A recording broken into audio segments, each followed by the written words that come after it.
Hello everyone, welcome back to another episode of Minecraft. It is episode 119. The official last one of 2025 that I am uploading in 2025. That comes out by December 31st, I promise. And yeah, if you caught my skin there, I am a Christmas present, you know? I missed Christmas by 2-3 days, but I have something I'd like to share, you know. If anyone wants to know what's inside of me, as this skin is a Christmas present, if anyone wants to be able to open me, if anyone wants to be able to open me and see what's inside to some child who really wants to open a present for Christmas, because that's what you do on Christmas for people who celebrate, is that you open presents. If anyone wants to know what is inside of me, you have a prerequisite. You have to write a persuasive essay. You have to actually write. Don't consult these these sites that end in 3-letter abbreviations. Don't do that. don't just ask, like, write it for me. But you have to write with your own 2 hands a persuasive essay on why you, person who wants to open the present, most likely a child, want to open me. Like, why do you think you deserve to get this? You know, why do you think you deserve this? Why? Not just because it's Christmas and, you know, you're asking your father in a persuasive essay to literally freaking give you presents, but you have to freaking explain why in a well-reasoned, argumentative, persuasive essay that I would assume follows MLA format. I would assume is like an intro, body, conclusion, you know. I would assume you have a thesis statement, and then you can cite sources, right, you know, in text citations, along with a works cited references page, you know. You have to do that, man. You have to do that in order to freaking be deserving of opening a present, you know. I'm sorry. I mean, you know, that's the thing. It's the standard I set as the coach of the Los Angeles Lakers, man. I don't know, man. You know, that, and, you know, demanding that our 41-year-old superstar play defense. Maybe also the freaking Slovenian, like, 6-year-old player who, you know, was all over Men's Health, you know, being like, he is skinny, man. His diet, his freaking conditioning, he freaking, took care of his body over the summer, and look at him now. It's like, okay. Yeah, I don't know. They need to play defense, man. You know, they need to. I already got onto a topic, so, yeah. I mean, yeah. In terms of essays, there was another thing that happened, but do I really need to talk about that? Oh, man. It's like, I don't know. Just know that I mentioned it, you know? I don't know. I feel like throughout this episode, yeah, this thing, I think it's gonna be, like, a bit long. So, you know, you can just skip around. I'll put chapters like I usually do as of now. So, yeah, it's like, I don't know, like, what even, like, yeah, what even is that thing, man? What even is that thing? I saw tweets about it because I'm browsing Twitter like a tiny bit more than I usually do have over the past few months. So, you know, it's just that break between semesters. I don't have anything to do, but yeah, I don't know. It's like, you know, yeah, I mean, it's all fine and good, man. It's like, look, like, that student, you know, can, you know, they were given a second chance, I guess. You know, they can continue to write more essays, you know, hopefully, you know, man. I don't know. Look, man, the bottom line is that I feel like in this day and age, you know, not using AI at all to freaking write, you know, the bulk of your paper is just an achievement, you know. It's sad that it's come to that, but, you know, it's like, I don't know. I feel like, you know, it's just, yeah, it just kind of sucks that freaking writing has been devalued like that. As someone who writes things and is somewhat passionate about the things they write, even academically. Yeah, I don't know. I feel like I have shied away from like including more personal stuff in these Let's Plays, but yeah, other than the list segments. But like, I don't know. Like in terms of like papers I've written recently, I don't know. I turned in one for this semester that I just finished up. Yeah, yes, I'm still a student. Yeah, I turned one in that was like, that took like, I don't know, I think like a combined like 10 hours of work.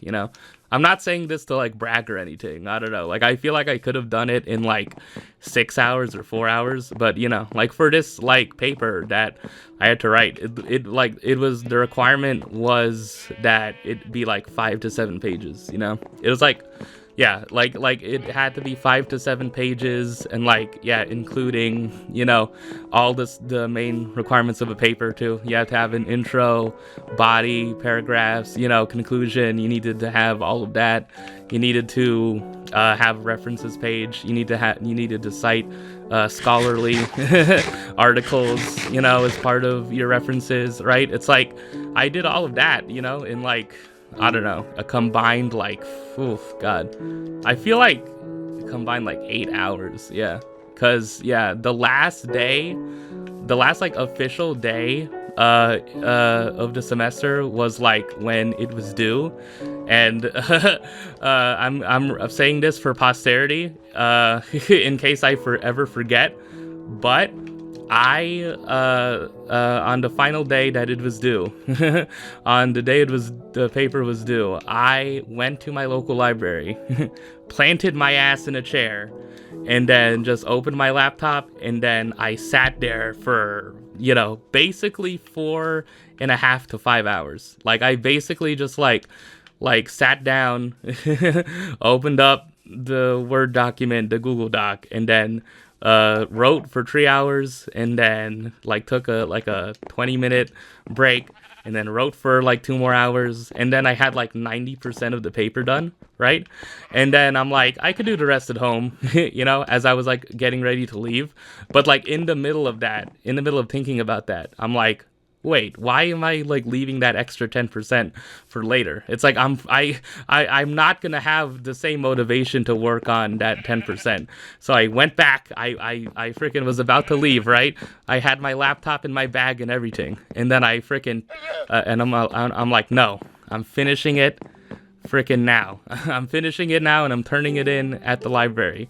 And then I just freaking turned around, took my laptop out, planted my ass back in the chair, and then just freaking hammered that freaking last 10%, man. Oh God, it was a bunch of just like, yeah, like I spent like a whole day's work like collecting sources, and like looking through freaking databases, like the good student I am, mostly good student I am.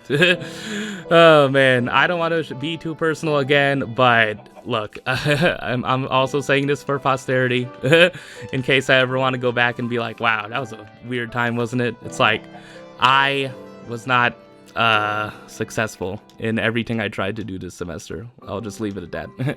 I was not successful, but I was successful in this paper because I got a decent, I got a good grade from turning that in. And I saw the comment on it just today. Yeah. And like the professor who was grading it said like it's one of the most interesting papers they've read in a while. Their words. I could post it up, but I don't know. I could like put it here, but I don't know. Look, just take my word for it, okay? Take my word for it, okay? Take my word that I've never used frickin' AI to frickin', like, I've never consulted AI to frickin' write a paper for me, man. I've never done that. I don't know. Like, every student has, like, their own, like, bar. I feel like me being in academia currently, it's like, I listen to conversations people have, and then it's like, I think everyone has their own different, like individual bar for like what they do and don't do with AI.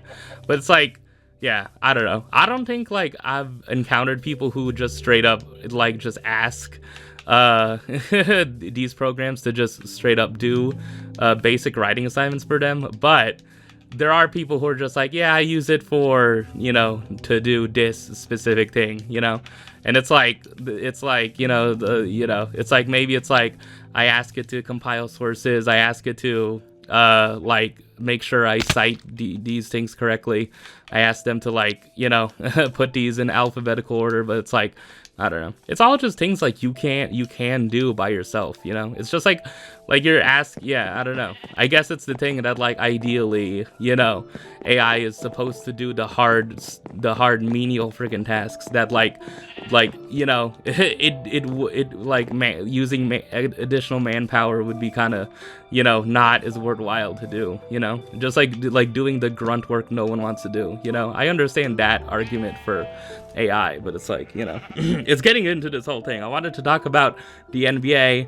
I wanted to talk about frickin' the Spurs owning the Thunder. Okay, quick topic on that, since I feel like I want to go in on AI. It's like, come on, I want to go in on Allen Iverson and how he was out the league frickin' while Russell Westbrook was able to revitalize his career somewhat with the Nuggets and the Kings, Even though, I feel like Nuggets fans don't hold him in that high of a regard, but he was good on the Nuggets. Russell Westbrook was only truly not good on the Lakers, okay? He's still a decent player, man. He's still a decent player. Recently he passed Magic Johnson for number 7 all time in assists, right? It's like Westbrook is still a decent player, man. I'm on NBA Twitter a little bit, and I see frickin' Russell Westbrook stan accounts sing his praises. And it's funny that there was a tweet that I think a Russell Westbrook stan account quote tweeted a Lakers account that tweeted we haven't had a competitive roster since the Westbrook trade, and then a Westbrook stan account quote tweeted that, and then just said you're still blaming that trade that's over 4 years old at this point when you gave up garbage role players. And I'm like, hey, KCP at that time, is not a garbage role player. Kyle Kuzma at that time was not a garbage role player, okay? They were pretty good role players, okay? Those role players helped them win the championship in 2020, along with frickin' J.R. Smith and Costas and Antetokounmpo. Oh, man, it's and they had Dwight Howard to guard Jokic before he was truly this MVP beast he is now that puts up frickin' 55 for 56, 16 and 15. It's god damn, dude. On Christmas Day. And also another aside is that the Christmas Day NBA games smashed the Christmas Day NFL games in terms of quality. Who cares about the ratings? Because the NFL is always going to dominate ratings over the NBA. But who cares? People care, but it's look, man, yeah, true. There was a quote I saw that I don't know if Roger Goodell, the commissioner of the NFL, said it, but it was something that said something along the lines of the NFL is not competing with the NBA or the MLB or hockey or freaking we're competing with Apple. We're competing with these other billion-dollar companies, man. We're these other sports leagues. We're not in the same stratosphere, man. We're dominating you, man. We're the ratings, man. Yeah. And even baseball kind of took a little bit of a victory lap of with the World Series, with I don't know about Toronto. I don't know how Toronto Canadian viewership is counted in terms of ratings for the World Series, but there was a post on the baseball subreddit that was the World Series had higher ratings than all of the games of the NBA Finals this year. It's okay, all right. It's what I don't know. Everyone has to take shots at each other, man. Why can't it just be boxing taking shots at MMA, man? Why? That really is the thing that it's NFL, mostly NFL people take shots at basketball for why is the end of every NBA game fouling and fouling and fouling? Why is there a draft lottery? Freaking these mostly NFL people freaking being it doesn't make sense, And some are valid, why did some are valid, freaking not respecting small markets, but that's the whole thing, is that the small markets in in the NFL are historic though. Like it's like, yeah, it's like it makes sense that small markets like friggin' Green Bay and friggin' Pittsburgh are friggin' championed. It makes sense, you know? Like there's history, man. There's not a frickin' Charlotte Hornets history, man. It's like there just isn't. I'm sorry, man. I don't know. But it's like I wish that instead of NFL people taking shots at NBA, you know, in terms of just like the NBA is a terrible product because of the fouling and or because of the tanking. I wish it was, you know, boxing people taking shots at MMA, but you know, someone who recently turned into a boxer, fought another boxer. Like things like that, like I have to remind myself of like, look, you might have thought that I forgot to mention them, but I do know about them, but it's like I choose not to talk about them. You know, I am selective on this show. I am selective in this Let's Play, okay? Like, I don't need to talk about everything, okay? I'm sorry. I'm sorry, but I don't need to talk about everything, man. Oh, God. Anyways. Like, I'm like 5 sidebars in. This is the official NBA topic, I guess. Yeah, so like Spurs owning the Thunder. They beat the Thunder like 3 times this season. And the Thunder went from having 1 loss to the Portland Trailblazers to 5 losses. And 3 of those losses were to the Spurs. The most recent one being on Christmas Day. And it's like, these are double-digit losses. Like, this isn't like close clutch games. This is like the Spurs were leading by double digits, like for the entirety of the games. You know, one in the NBA Cup quarters, semifinals, and then like, yeah, one on Christmas Day most recently. And it's like, yeah, it kind of makes you question, like, are the Spurs somewhat, you know, the team that can give the OKC Thunder trouble, you know? I don't know. It's the, like, I feel like most, like, it's not time to like truly panic and hit a red button, but I don't know. It's just an interesting thing, you know. It could be like Celtics Knicks, where like the Celtics owned the Knicks, you know, every regular season game, and then freaking in the playoffs, just, you know, twice in a row, the Knicks came back and the Celtics blew double-digit leads. But I don't know. I don't know. I feel like, yeah, I would assume that was just explain. Yeah, most people pin that on like, well, Boston just like kept on relying on freaking hitting trees. You know, they shoot too many trees, and like most of that was true. But I would surely think there was more to that. Also, Jason Tatum was having like one of the best games of his career before he got injured. In I think it was Game 5. Was it? They were down 3-1. So 4 games happened, right?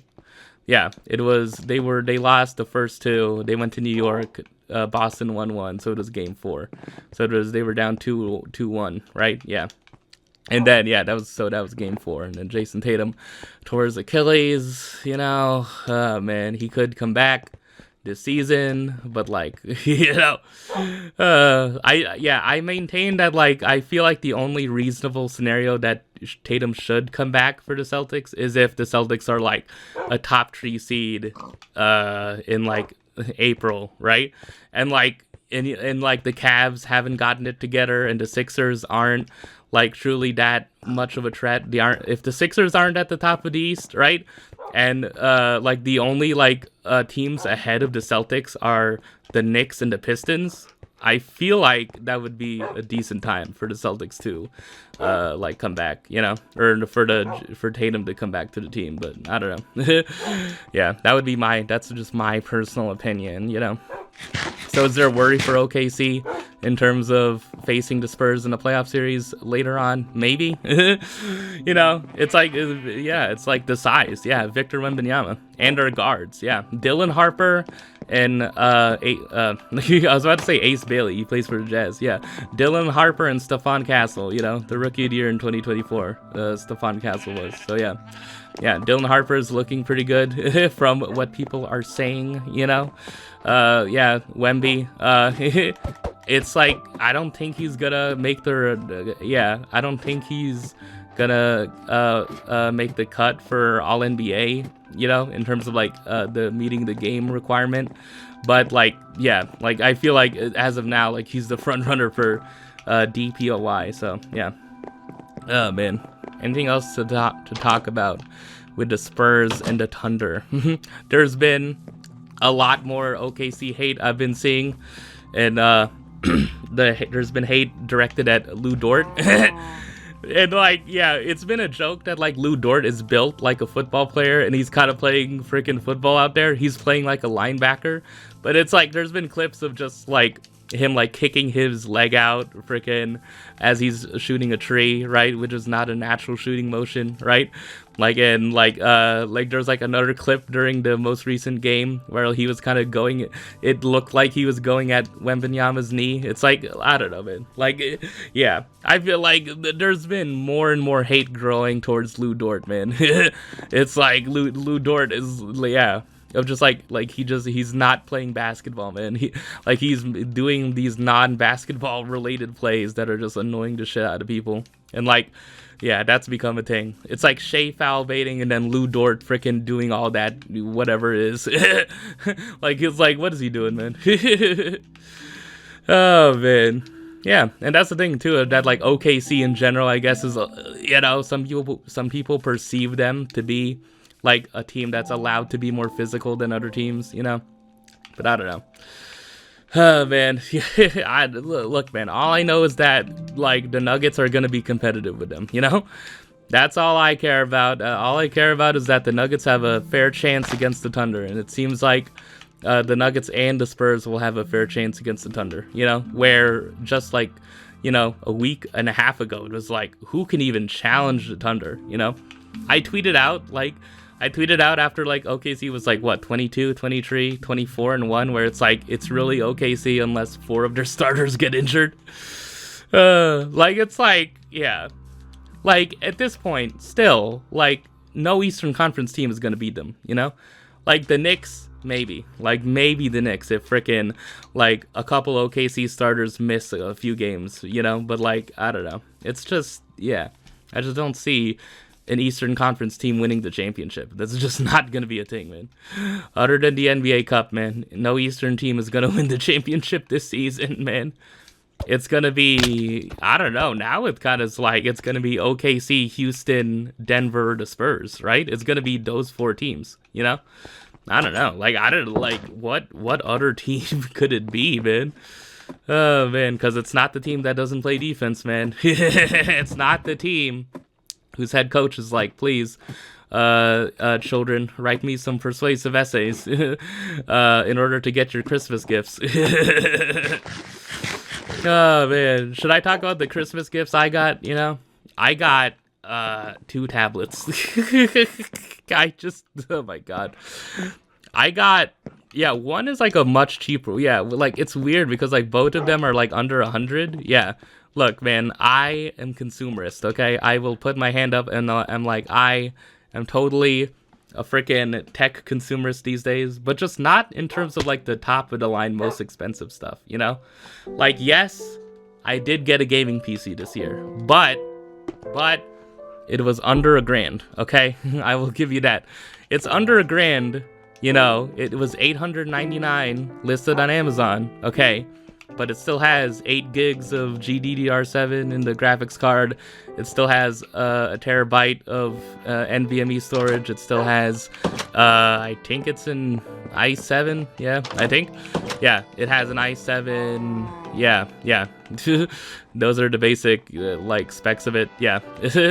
But that's like $899. So, like, yeah, I do have that. Oh yeah, and it has 16 of DDR5 RAM. I just like saying the specs, man. And do you know what I use it for? I literally use it for the same thing I used the last computer for, which is to record audio for this frickin' Let's Play. Oh, man. Yeah, man. And okay. So I got 2 tablets. One was from a brand called ONN, which is this, like, very generic kind of, like, cheap frickin' brand, you know, Android brand, you know? It's like, it was like $57 in total, you know? And then another one was from Lenovo and it was like $90, you know? Yeah. So yeah, like I got, both of them are 8 inches, but the Lenovo one is like 8.7 inches and then the ONN one is just 8 inches even, right? And like, I don't know, like I don't know, I like the feel of both of them in my hands, you know? I just like how, like, the ONN one is like, it feels like a book, you know, that I'm holding. It's like a very thin book I'm holding, you know? I like the metal finish on it, but the Lenovo one doesn't have a metal finish. It has like a plasticky kind of back to it. Yeah. And the Lenovo one has a headphone jack. The ONN one doesn't. And I literally bought this stupid ass freaking 3.5 millimeter to freaking USB-C adapter. My God, dude. It's just like the freaking the trend, which like I don't think is like fully like all consuming with technology these days, but the trend to freaking get rid of the headphone jack is just like, come on, man. Like, it's just like, come on, man. Like, I know they make USB-C headphones, but it's like, come on. Like, what, like, is this a recipe we're losing? Are we losing recipes? Like freaking past the aux cord? It's like, come on, man. It's like, dude, it's like, what's right? Like a headphone jack is cool because it's separate from the place you charge the damn phone with. Like, it's like, I just don't understand, man. I don't know. It's like, yeah. Yeah, also, in terms of, like, the tech I got this year, I bought a new phone. That's not my actual phone that I use as a phone, but I bought another phone, and it does not have a headphone jack, you know? It's, like, cool. It's like the specs on it are pretty good. It's, like, it has, like 8 gigs of total RAM, I think. I don't know. It's, like, 4 plus 4 or whatever. But it's, like, it has like 256 gigs of storage, which is really good. But it's like, it doesn't have a headphone jack, you know? Like, I don't know. Like, if it had a headphone jack, you know, yeah, it's like, I don't know. It really is a thing. Just like, it's like, just what, like, can we just please just keep the headphone jack in things? Can we please just do that? Can we please? Like, come on. I don't know. Oh man, yeah, and also, oh yeah, did I talk about it? Did I talk about me buying an iPhone this year? Yeah, in another one of my extraneous freaking tech purchases. You know, this is the tech roundup of 2025 in total. So I already mentioned what, a gaming PC, an Android Motorola phone. I'm getting these mostly like on discounts, you know. I'm getting these mostly like refurbished. Mostly the iPhone was refurbished because it's an iPhone 6s, which is if you haven't done the math and like counted models, it's from 2015, so it's over 10 years ago. And I downloaded being like, oh, it'd be cool to have an iPhone, you know? You just like live out the dream I had in middle school, man. Oh my God. Also, like, aside on owning an iPhone, I feel like the perfect time to have owned an iPhone. Like, I truly am like, why couldn't I have owned an iPhone in 2012 and 2013, man? Like, why couldn't I have had an iPhone in 8th grade? Because, I don't know. Like, that was like, yeah, like, it's like, I'm not the generation where it's like you got like an iPhone from when you were 10 or like 8, 9, 10, but I'm of the generation where like people were like, my classmates were first starting to get iPhones in like 7th grade, 8th grade, you know? Yeah, like, I don't know. And it's just like, I look at like the pictures taken with those iPhones, you know? And like, if you look at, I don't know, like, I feel like I'm of like the generation where it's like when Instagram, like 2012, 2013 era Instagram, like the photos people were posting and just the accounts people were making. I don't know, man. Oh, man. Another thing that I think about sometimes, I'm like, damn, dude, I could have been in on that, man. I really could have been in on that. It's weird, you know, isn't it? Like, I was also thinking about like the evolution of phones and cameras and like with like the iPhone 4, 4S, 5, to like 6S, 7, right? Is that the camera's so small? Like, the camera's like this tiny little circle on the 6S that I have. And then now, like, with the new iPhones, right? It's like these cameras are these big, bulging freaking circles now. It's like they're so big and huge. It's like I love my new phone, and then it's like the freaking 3 big circles, you know? It's like, it's cool that the camera technology has advanced, but it's like, what are people really using those cameras for, you know? It's like, I don't know. Like, yeah, there's a movie called Tangerine, and it's about black trans sex workers in LA. It's directed by, was it Sean? The guy who directed Anora that I did not watch. Oh man, it's directed by that guy, and it was shot on iPhones, right? And that came out in like 2015. It's like, I don't know. It's like, I don't know. Just what's the largest one I'm making of like phones nowadays with the cameras? Or like what are people doing with these cameras? Are people really wishing like, oh, I wish the frickin' cameras would get better so I could truly use an iPhone as like an amateur photography frickin' thing, you know? I'm sure people have different uses for iPhone cameras, okay? I'm sure. I don't have to say them, okay?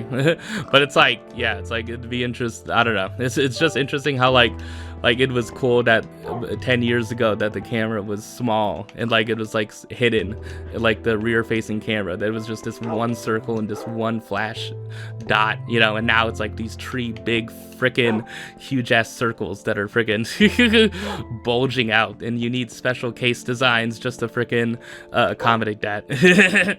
But yeah, I got an iPhone 6s, you know, it's rose gold, and I'm like, I don't know, the freaking chokehold that freaking Apple like has, man. Oh man, I guess like I could go into a whole thing on Apple, man. This episode's probably gonna be long, you know.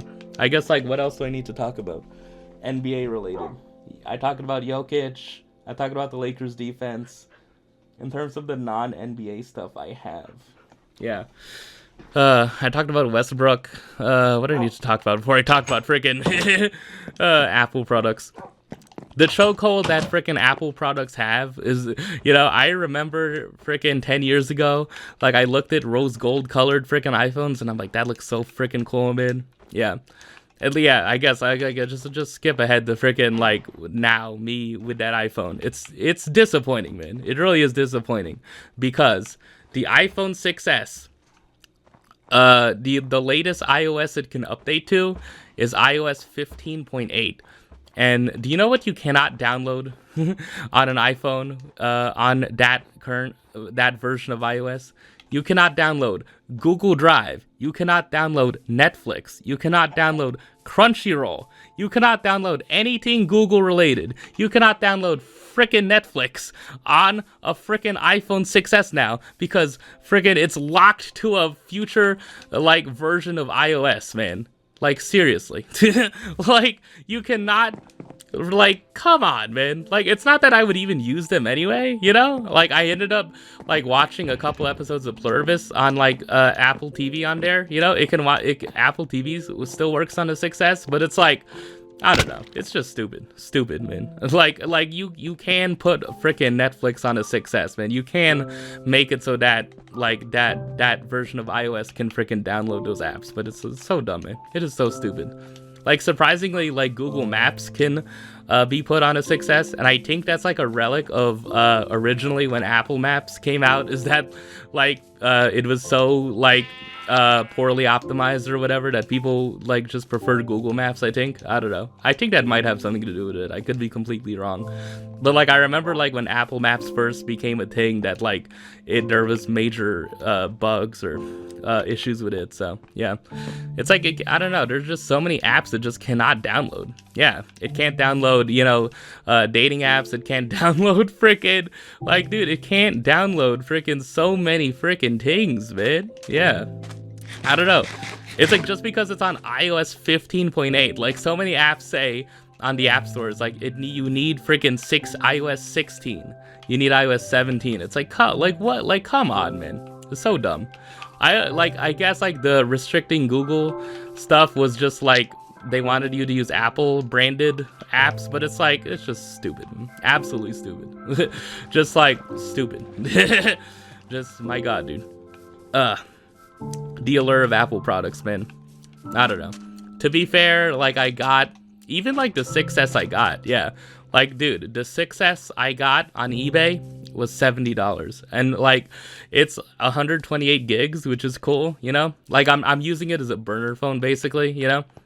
Like I've been using it mostly to like listen to music like offline, you know.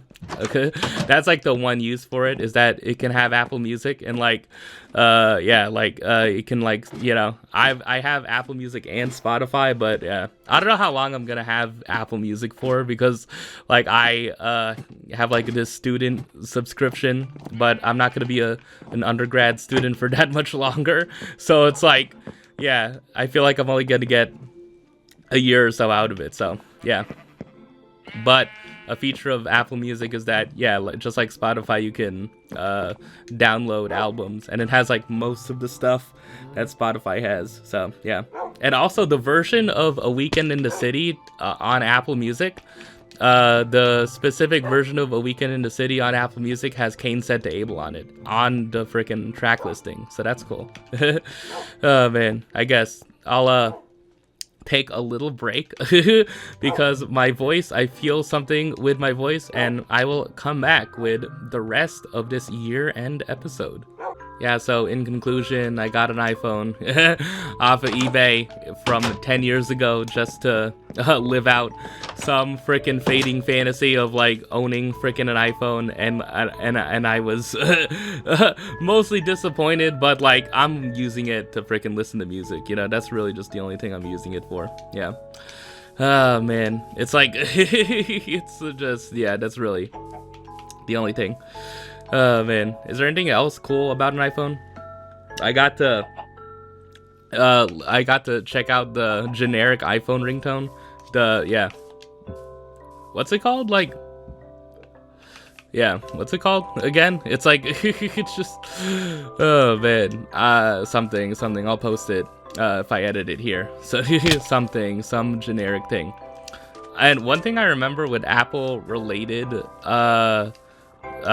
stuff is that, like, I remember the generic iMovie music. The iMovie generic frickin' tracks, man. Oh man, it's like, dude, yeah, because I took a class in 7th grade called video production. I also took it in 8th grade. Yeah, it was called video production, and like we just had to like make videos, you know. We were like assigned to groups, and we made like different types of videos, you know.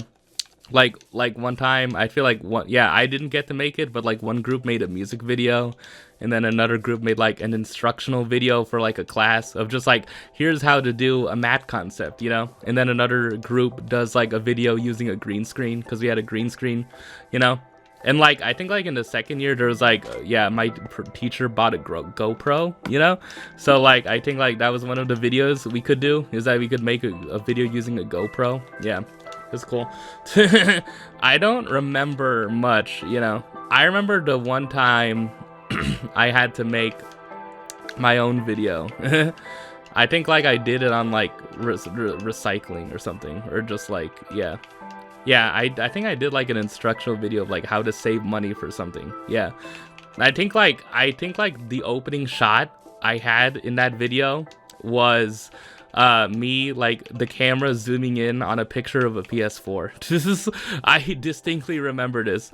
I think this had to have been in 2013, right? So this had to have been the fall of 2013. Oh man.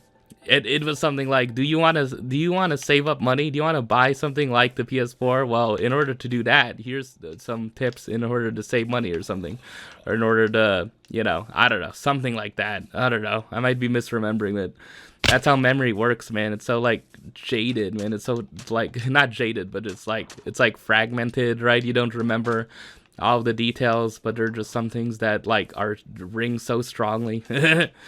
Man, kind of like an episode of Pluribus with Carol Circa, where like, yeah, I guess like I'll just talk a little bit about it, you know, before I actually talk about it, because I saw the finale and it's amazing.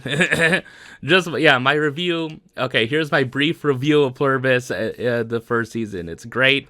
It stands up as, you know, with Better Call Saul and Breaking Bad so far, is just like an amazing show.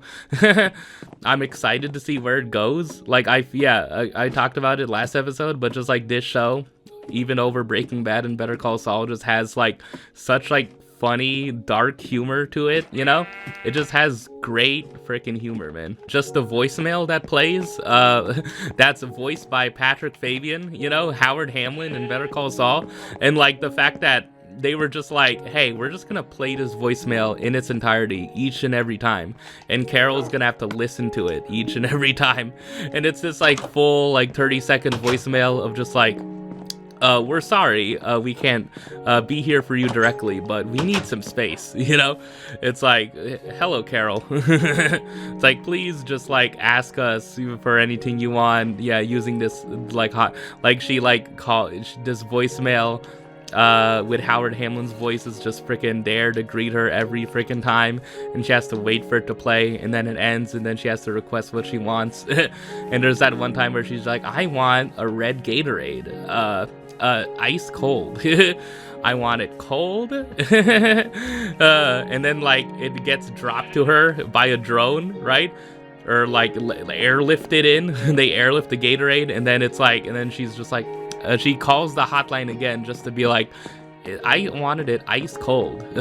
Do better next time. This is just merely chilled or something. It's like this is room temperature red Gatorade. Oh man, I don't know. Just like the humor in the show, man. Like I don't know. Other funny moments, yeah. I guess like as I've done last episode, like just like to spoil it a little bit. You know, there's this character, Manusos. My name is Manusos O'Gara, or something like that. Oh, yeah, something, yeah. And then it's like, he said, like, I want to save the world. And, yeah, that's part of, like, how he's, like, the phrase he repeats over and over again. And as he's traveling from Colombia to Albuquerque, maneuvering through the Darien Gap, right? And, like, I forgot to mention it, but there were, like, these trees he found in like the forest in one scene, and like he stumbled and then he fell backwards into like a tree with like spikes on it, and the spikes impaled him.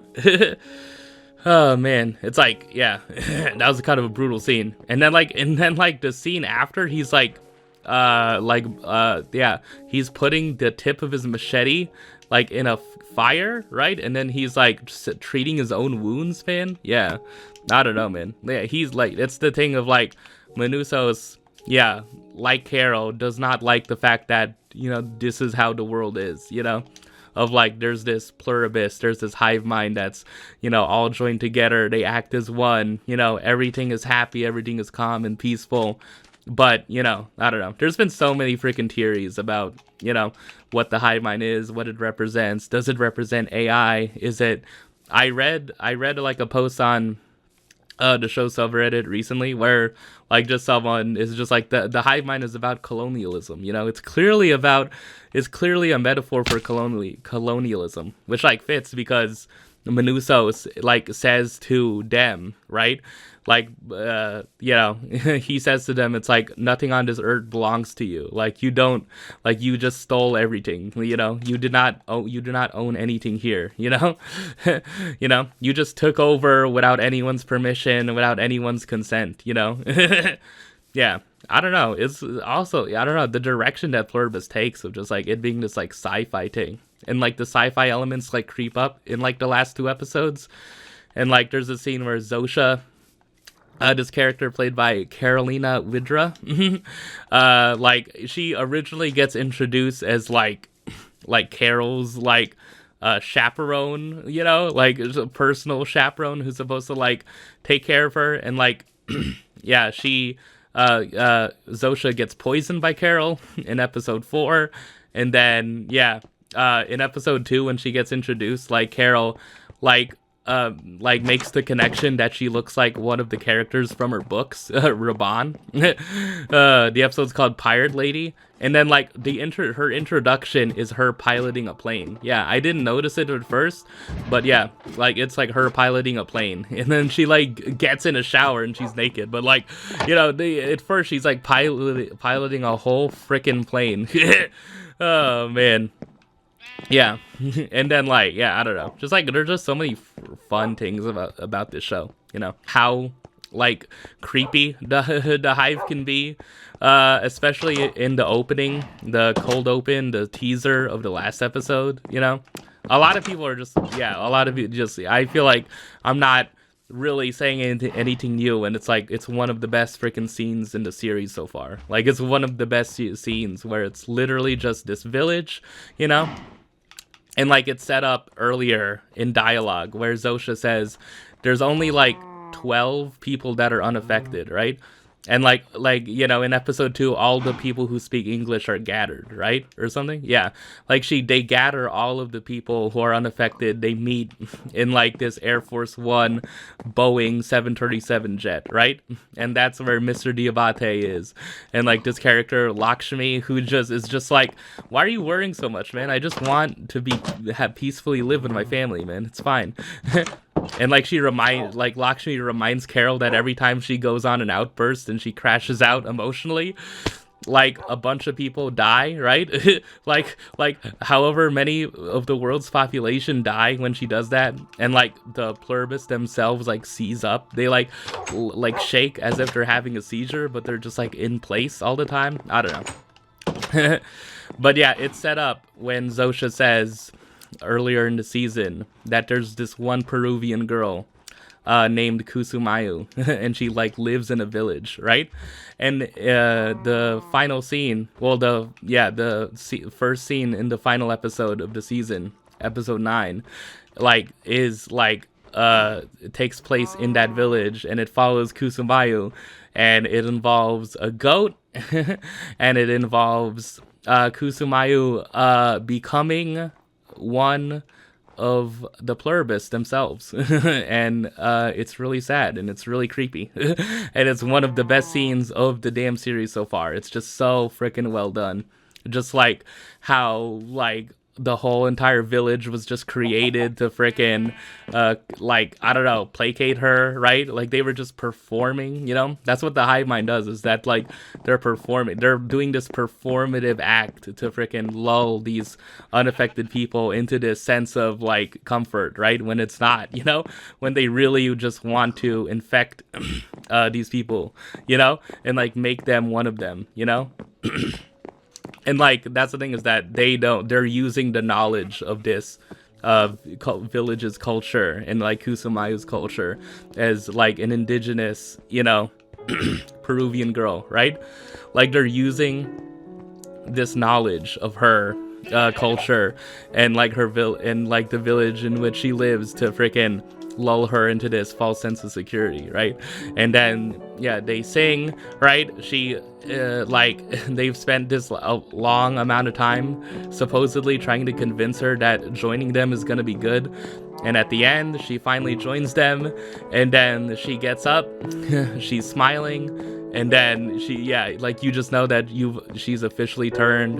And then the goat she was holding, that was her pet, just like a minute before tries to follow her, and then the goat is just like, you just hear the goat squeal as the goat is trying to follow her, but she just does not like care. She doesn't have any need for the goat anymore. She doesn't recognize that goat as like a living thing anymore. It's just like, yeah, and yeah, like obviously the goat doesn't know that. It's just so sad, man.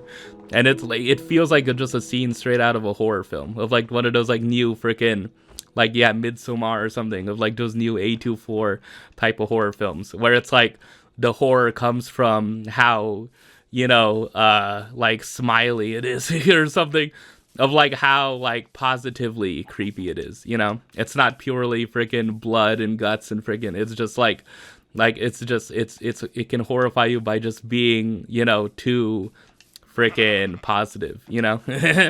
Yeah. Something like that. I haven't seen a freaking A24 horror film, man.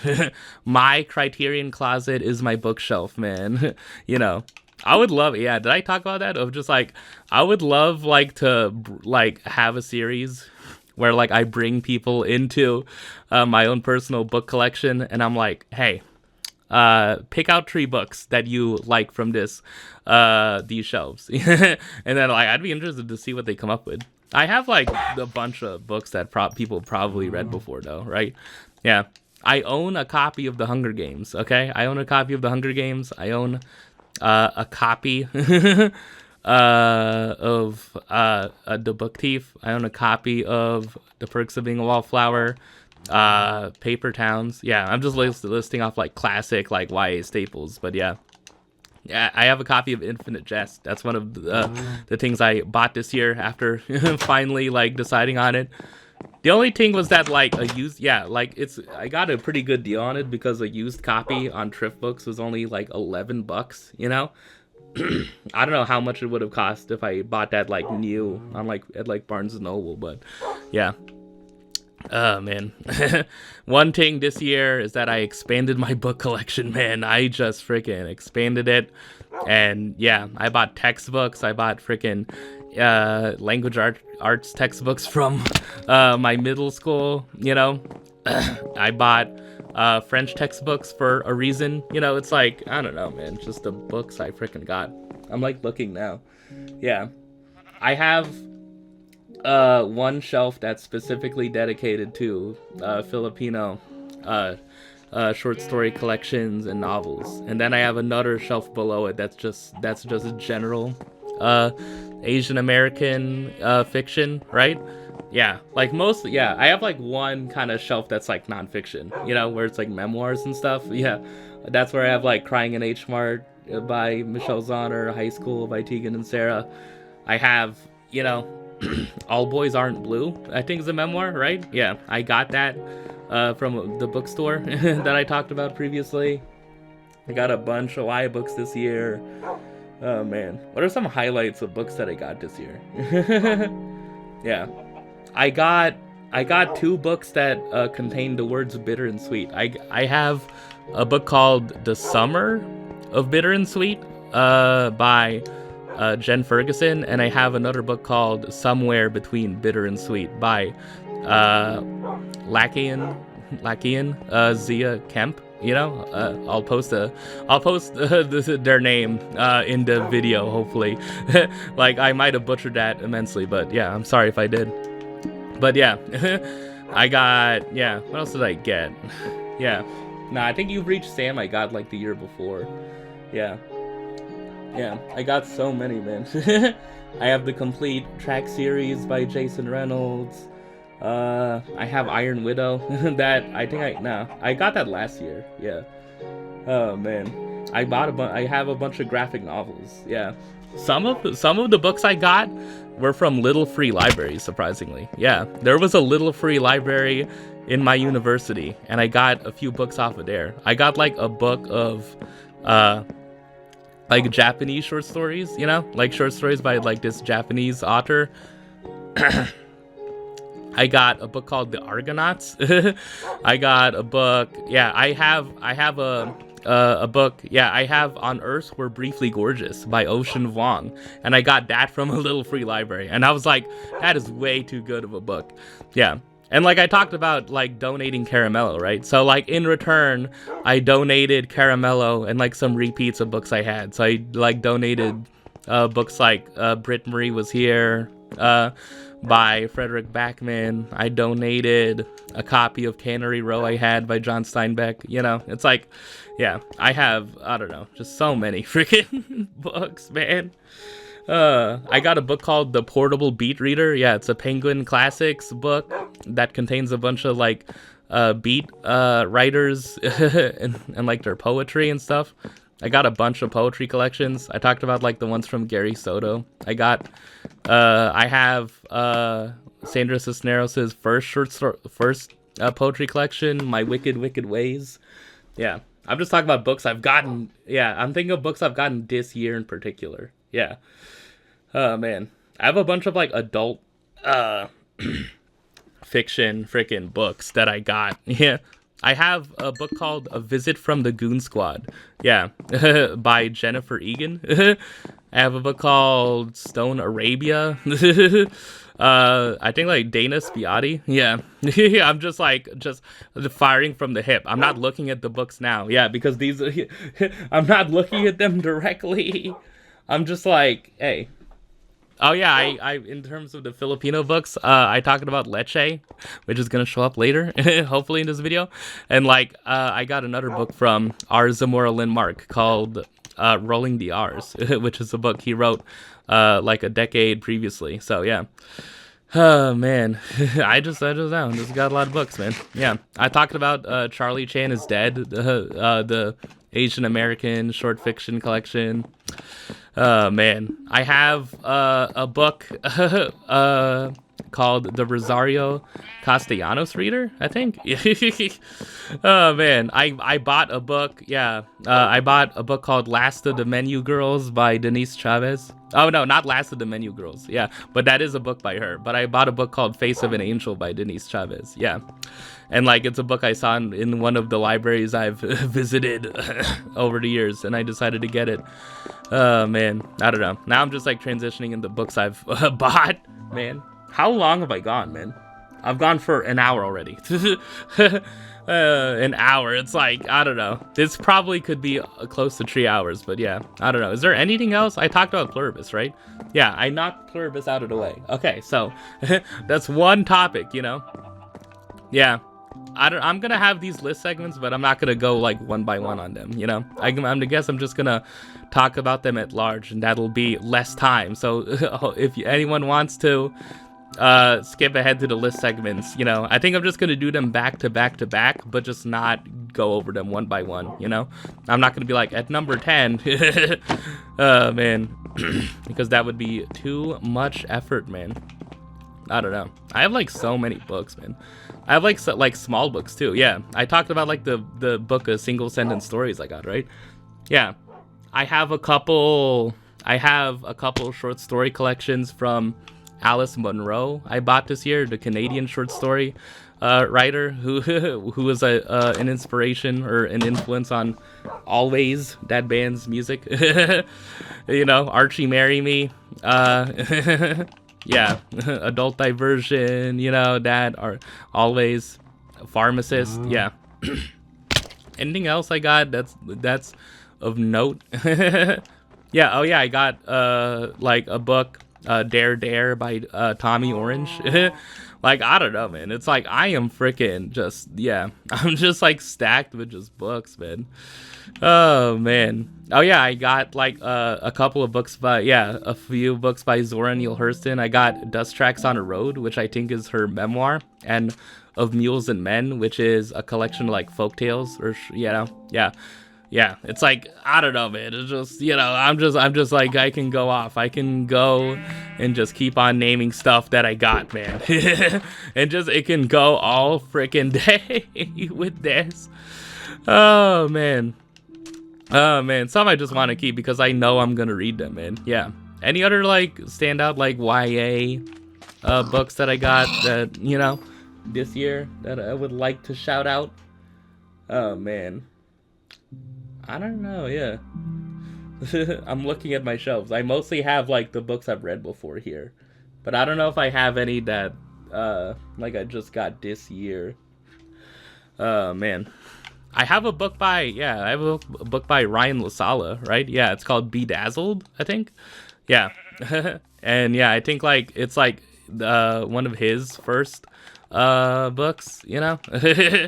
Yeah, Ryan LaSala also wrote The Honeys, I think. Yeah. Which is this kind of like horror kind of book, I've been told.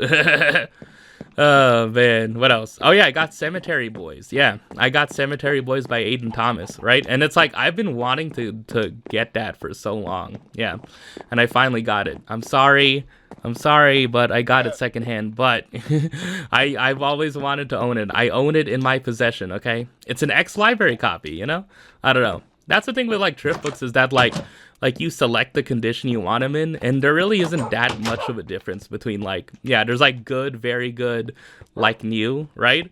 And it's like there isn't that much of a difference. There's only like a 30-cent, like $1 to $1 difference between like good and very good and like new or something, you know, because they're all used, you know, they're all secondhand, right? It's just that some are like ex-library copies, some are like missing a dust jacket. That's what happened when I got From Twinkle with Love by Sandia Menon, the author of When Dimple Met Rishi.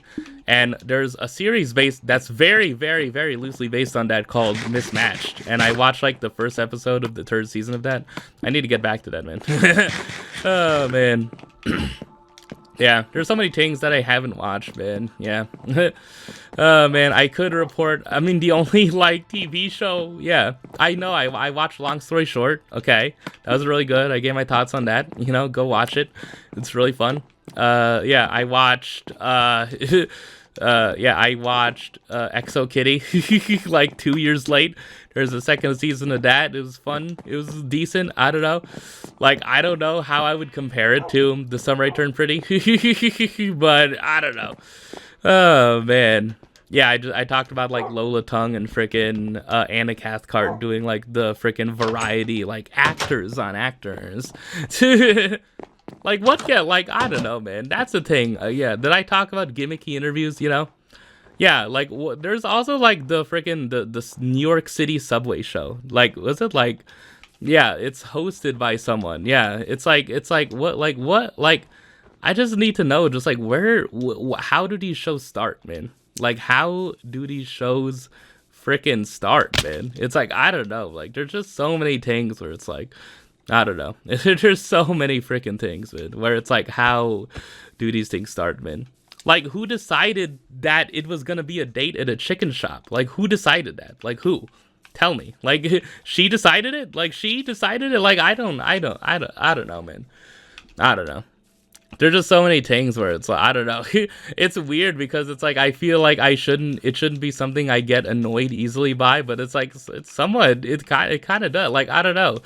Just the fact that it's like an accepted thing that it's like, do you as a actor in Hollywood want to promote something? Go on Hot Ones. It's like, I just don't like that. That's the thing I don't like about it, where it's like, it's specifically a tool for promoting something, you know? Like, it's, I don't know. Again, like, I don't know, yeah, like, did I talk about Charlie Rose? Did I talk about, like, yeah, Charlie Rose interviews, if you can find him. There's, like, a lot of times where he interviewed authors, you know? He interviewed Maya Angelou a few, once, you know? A couple times he interviewed Toni Morrison. You know, I watched one of that when she was, like, when she just wrote, I think it was, like, Paradise? Yeah. Like, she just wrote that, you know? It's like, I don't know, like, those types of interviews I understand, but it's like, I don't know. Like, Hot Ones has just become like, what is this? Like, why? Other than the Conan O'Brien one, it's like we're not doing anything. Like, it's like is anyone learning new information from this? You know? It's like, I don't know. I guess it's like it's fun to see like someone be like, oh my god, this is spicy, but it's like, that's, I don't know, man. It really is a thing where it's just like, I don't know. It's, yeah, true. It's like, I just I don't know. Like, any interview that has a gimmick, you know? I don't know. Like, I don't know, like, with like Z-Way, like, what is the gimmick behind that though? I don't know. If Deezus and Miro were still together, it would be fun to see them like interview people, you know? Like, they still have their old show up on that they have on Showtime and Vice. Like, they interviewed people there. They interviewed Mike Francesco once, who's like the voice of New York sports radio. He's like the New York sports pope, right? Like him and Mad Dog Russo, you know, Mike and the Mad Dog back in the day. I mean, I didn't listen to it. I was not alive, but you know. Oh man, I don't know, man. I don't know. Like, do I have a larger point with like interviews that are just a gimmick, you know?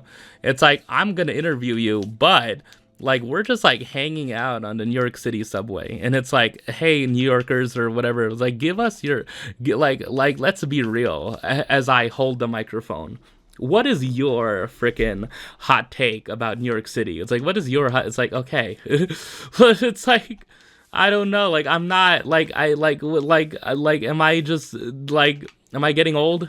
You know, like, you know, I don't want to be, like be that guy, but it's like, am I like too old, like, to be into this, you know?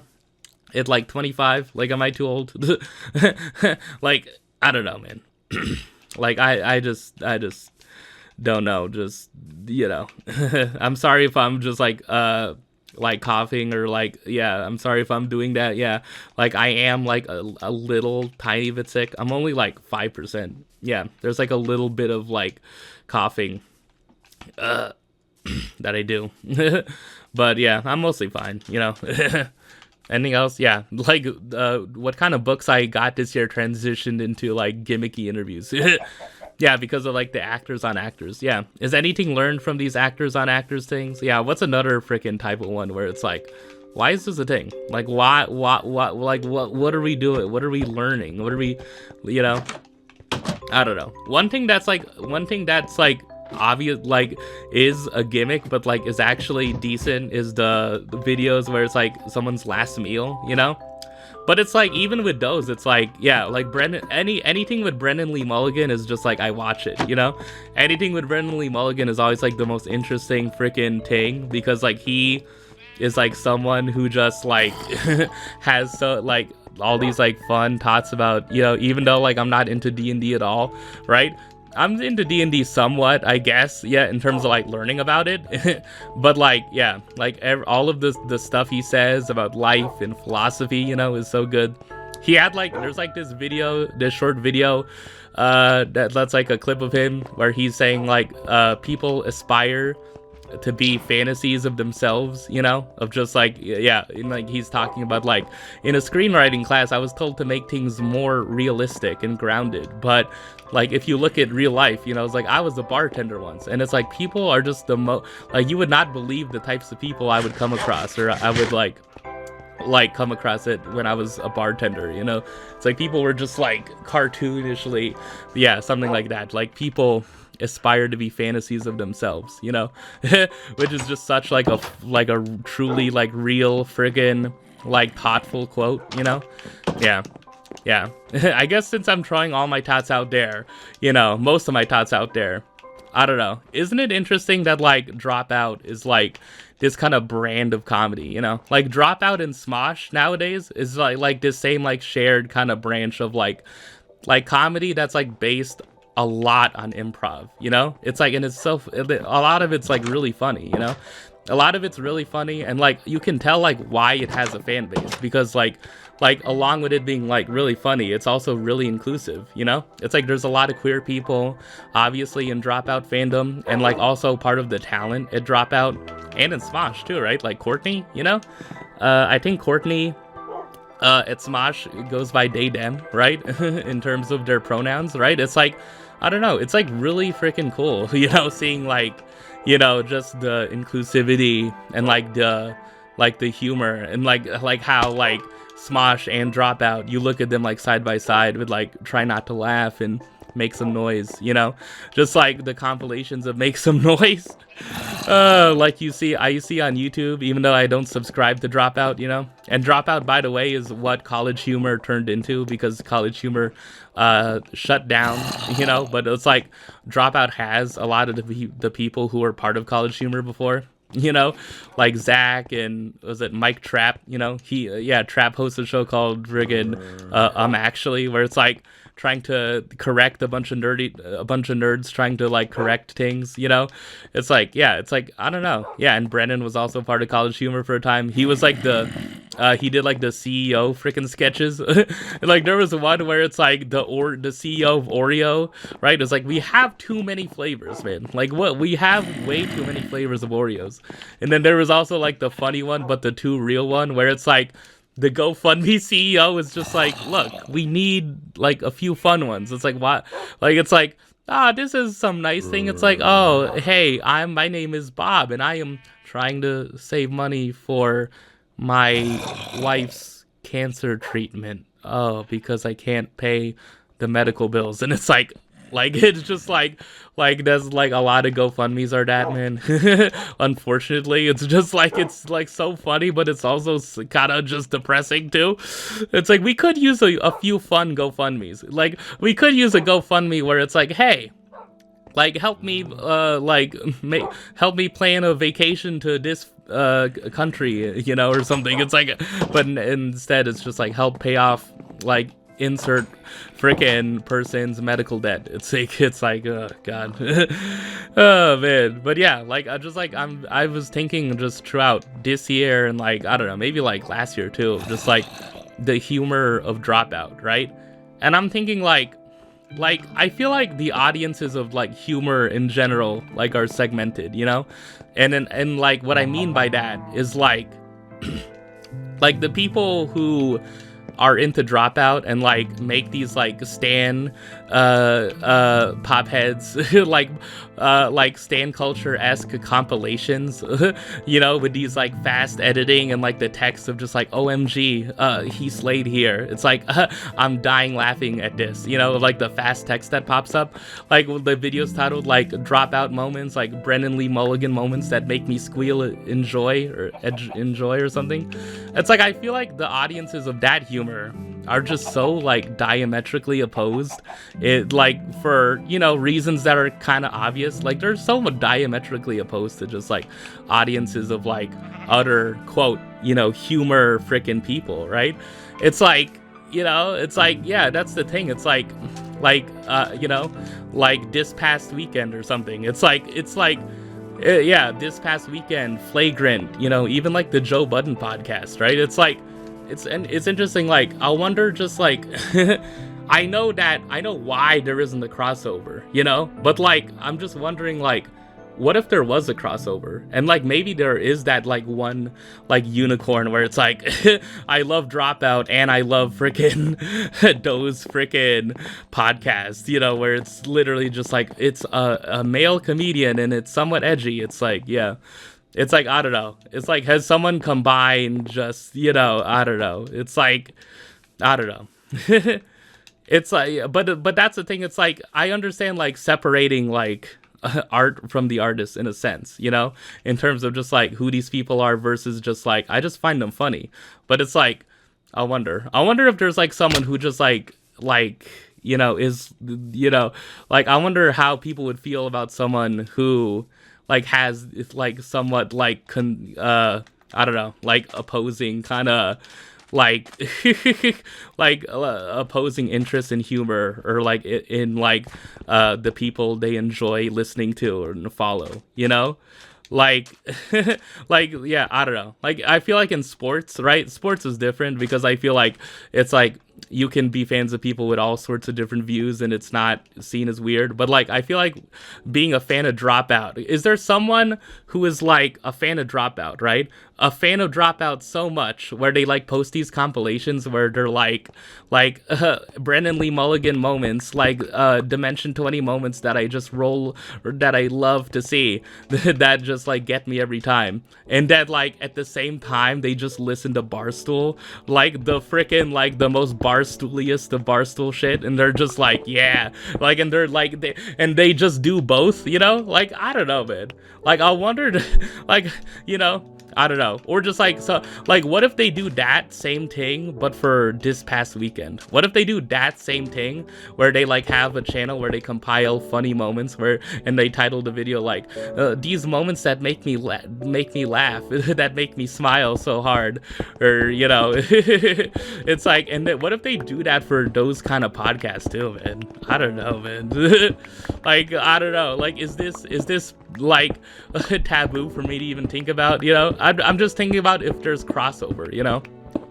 How would a person who freaking like makes compilation videos for both types of freaking like content freaking be seen as, oh man. It's like, I don't know, man. Oh man.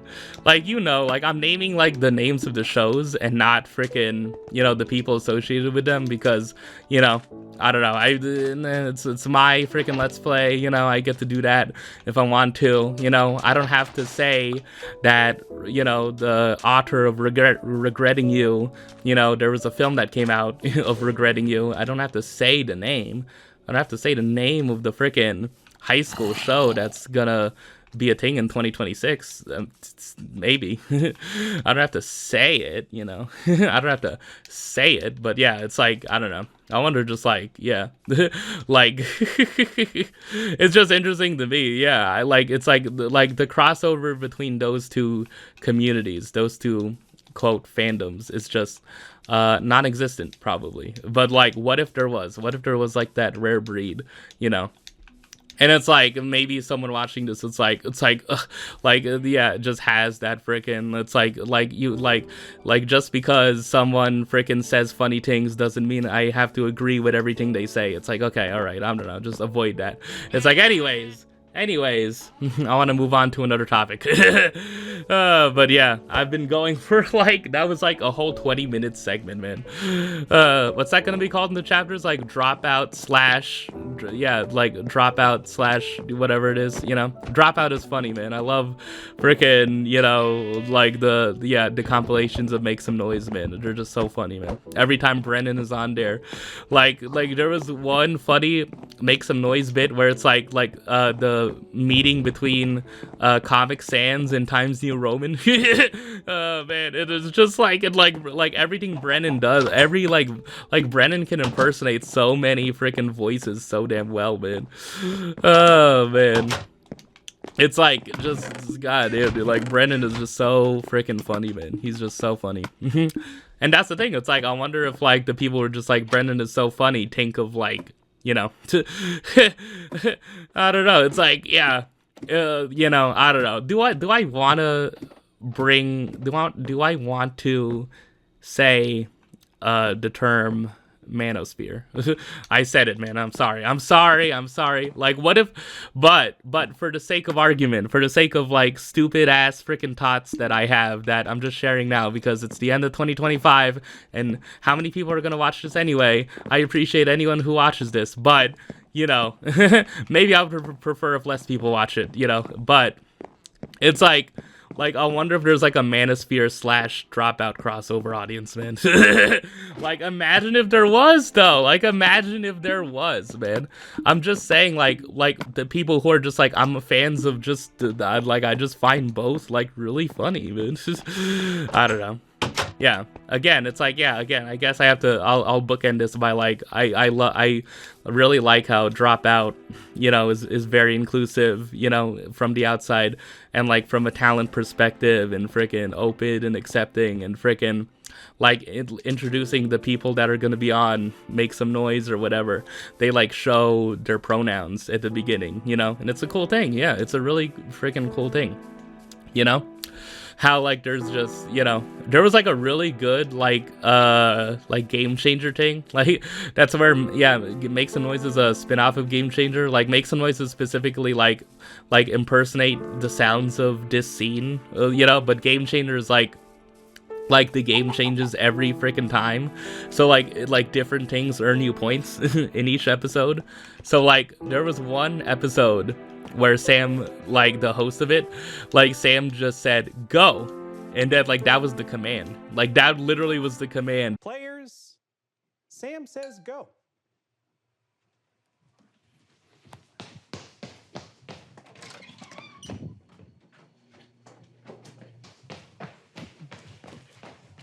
Okay.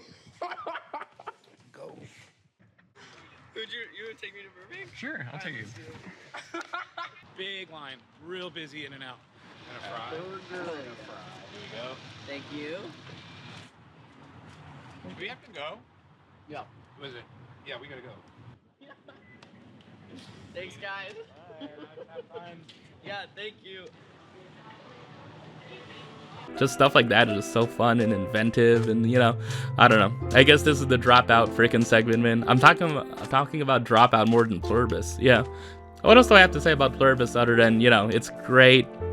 The acting's great, the directing's great, the editing, you know, it's prestige TV at its finest. I hope Ray Seahorn gets an Emmy and a Golden Globe and gets multiple Emmys because she deserved multiple Emmys for Better Call Saul, but unfortunately she did not get them. Maybe it was like somewhat corrective, or just like, we gave Breaking Bad too many Emmys, so we're just gonna lay off this time for Better Call Saul. Even though like the last season, like Ray Seahorn's acting in like, especially in Waterworks, the penultimate episode of Better Call Saul was just, you know, like it absolutely was Emmy worthy, you know, coming from someone who doesn't necessarily care too much about acting or doesn't really know what good acting is, you know. Oh man, I don't know. It's just like, yeah, I don't know. It's a cool thing seeing Dropout be as successful as it is, you know, and like Brennan like being able to make a career out of like hosting D&D, you know, and like how improv like helps, you know, D&D, him like being a GM, a DM for D&D games he runs, you know, campaigns, you know. It's cool, man. Yeah, I guess that's the segment where I talk about Dropout. Okay, all right. I think I'm gonna have like another cut here as a little break. Here is another cut. I will be back after this non-ad break. Okay, transitioning from that last topic to something similar in terms of inclusivity. What about women's sports?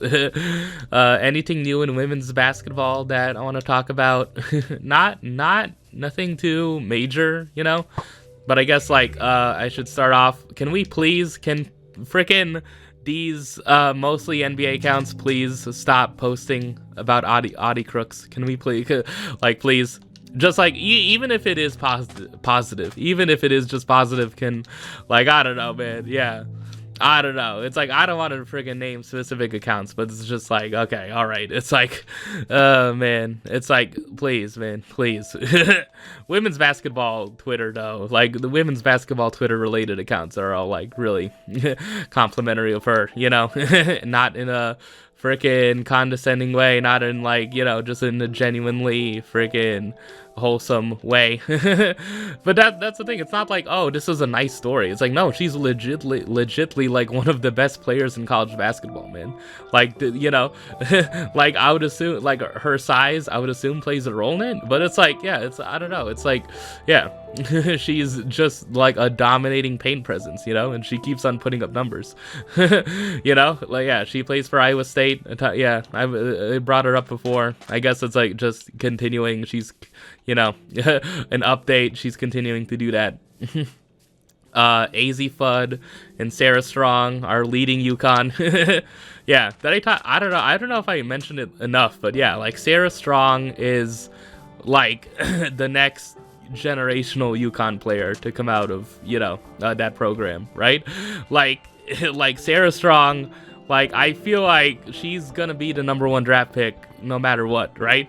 Like as long as she's healthy, she's the #1 freaking draft pick, you know. I don't know. Like I feel like she would even, yeah, like Sarah Strong might even go #1 even if like Juju was in the same draft as her, right? Juju Watkins, right? Like I feel like that would happen, right? Yeah, it's like I'm confident that like that's how like great Sarah Strong is. That it's like just the number she's putting up, you know. It's yeah, she is yeah. That's the thing. Like she is as close to, or if not a generational freaking player. I feel like if you put her into WNBA, like as of next season, she's gonna put up numbers, man. Like I really don't think, yeah, like she's like I don't know. It's like I don't think she necessarily needs to stay at freaking college all 4 years. I would assume people like maybe had similar thoughts with Brianna Stewart, right? But yeah, it's like obviously it's good that with women's college basketball, right? The fact that they stay 4 years, you know, like yeah, you have to wait for them to enter the WNBA, but a lot of times it can be better, you know, because there's just, you know, generally historically there's been more attention paid to women's college basketball than the WNBA.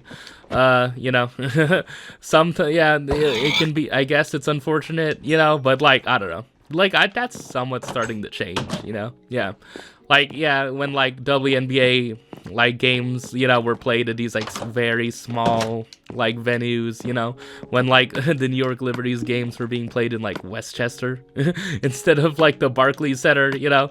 I don't know. But I think that's been changing, you know. Like I haven't observed a shift, but yeah.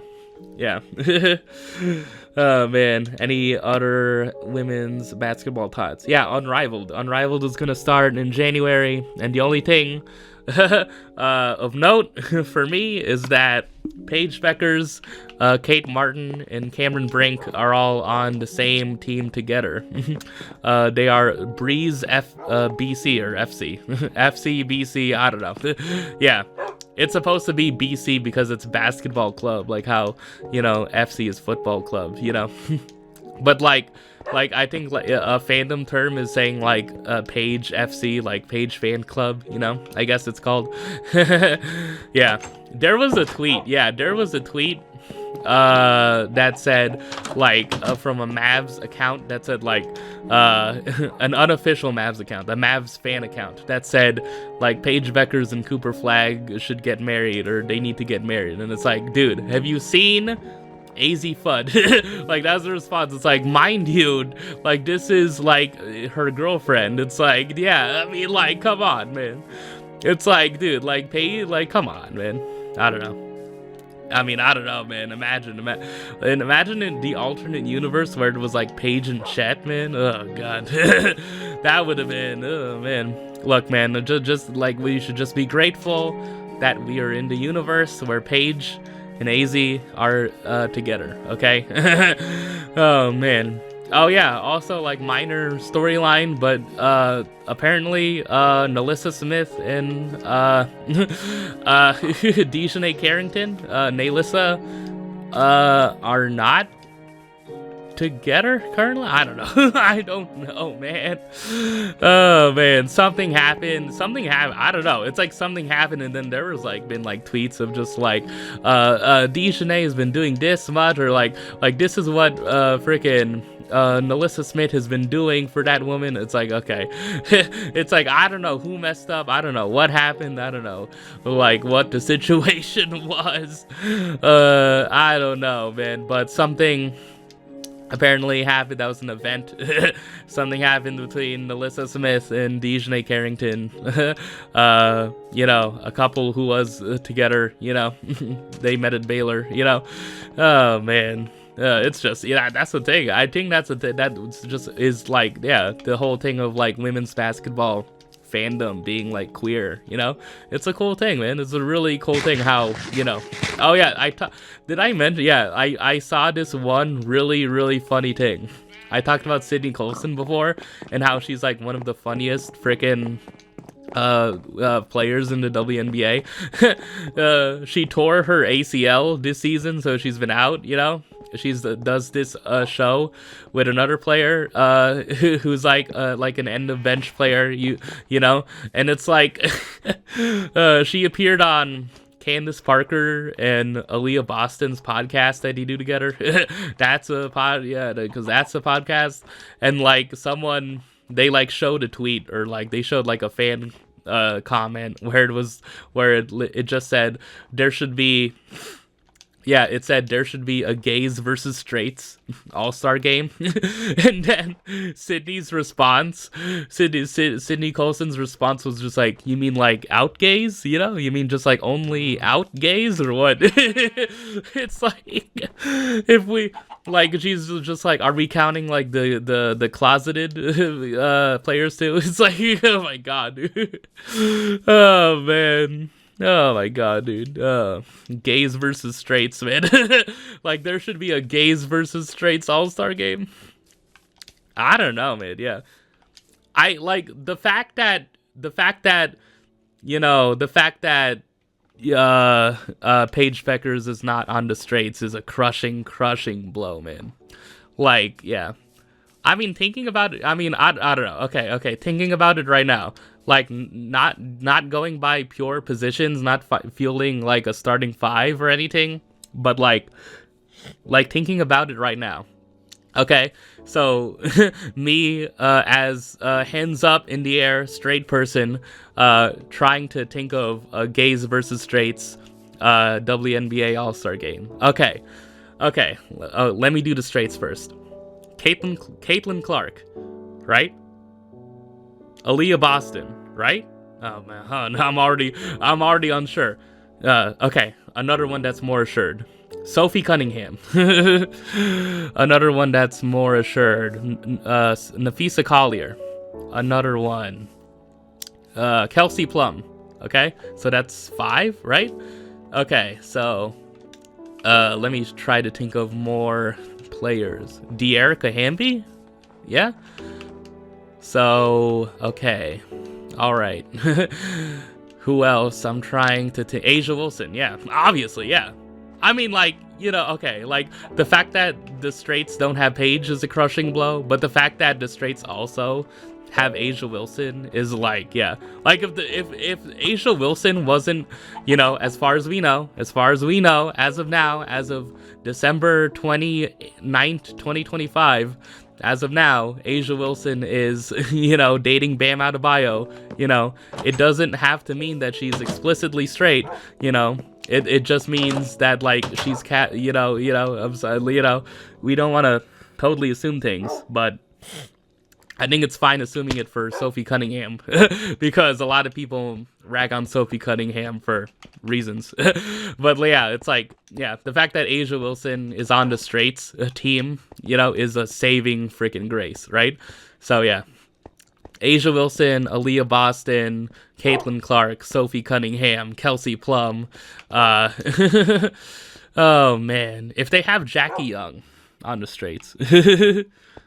I'm trying to think of other players just relatively, yeah, quickly. Oh, man. Yeah. I don't want to go too deep into it. Yeah. Okay. Oh, man. I guess I'm going, like, modern players as of now. Okay. That's it. That's all I can think of, like, as of now. That's, like, a good amount of players for the straight team. That can be really good. Okay? Oh, man. And now, for the frickin' not straights team, we have Brittany Griner, Paige Beckers, Natasha Cloud, Courtney Williams. like we have frickin' players, man. They have frickin' players. Not we. They have players, man. They have frickin' players. Oh yeah, Cam Brink can be on the straights, right? Yeah, okay. She's engaged to a man. That counts as straight as of now. Oh man, it's like I don't know, man. There is like you know, I don't know, man. But I think like the tipping point is Asia Wilson though. But like on the other side, you have Dewana Bonner and Alyssa Thomas. It's like, yeah, like I know the WNBA finals kind of is like, you know, both of them couldn't stop Asia Wilson, but like not many people could though, right? Yeah, it's like, oh man. So yeah. So for the non-straights, you know, Paige. When AZ Fudd comes in the league, it'll be AZ Fudd, right? Okay, so yeah, to recap, it's Paige, Courtney Williams, Alyssa Thomas, Dewana Bonner, Brittany Griner. Oh man, Natasha Cloud, right? Brianna Stewart, yeah, Brianna Stewart. You know? Okay, and then the straights have Sabrina Ionescu. Okay, so it's like, I don't know, man. The gays versus straights WNBA All-Star game, man. I feel like it would, like, just when you think, like, oh, the straights have the advantage, and then it's like, oh, wait, but look at this. And then, Alyssa Smith and Dejanay Carrington, obviously, right? I'm trying to think of, like, another player, you know. Lexi Hull. Oh, man, I don't know. I'm not going to say a specific team, just assign her where, you know, she's appropriately assigned, you know. I'm just thinking of names, you know. Oh man, it's like, I don't know, man, there's a lot of like, yeah, Chelsea Gray is on the non-straight side.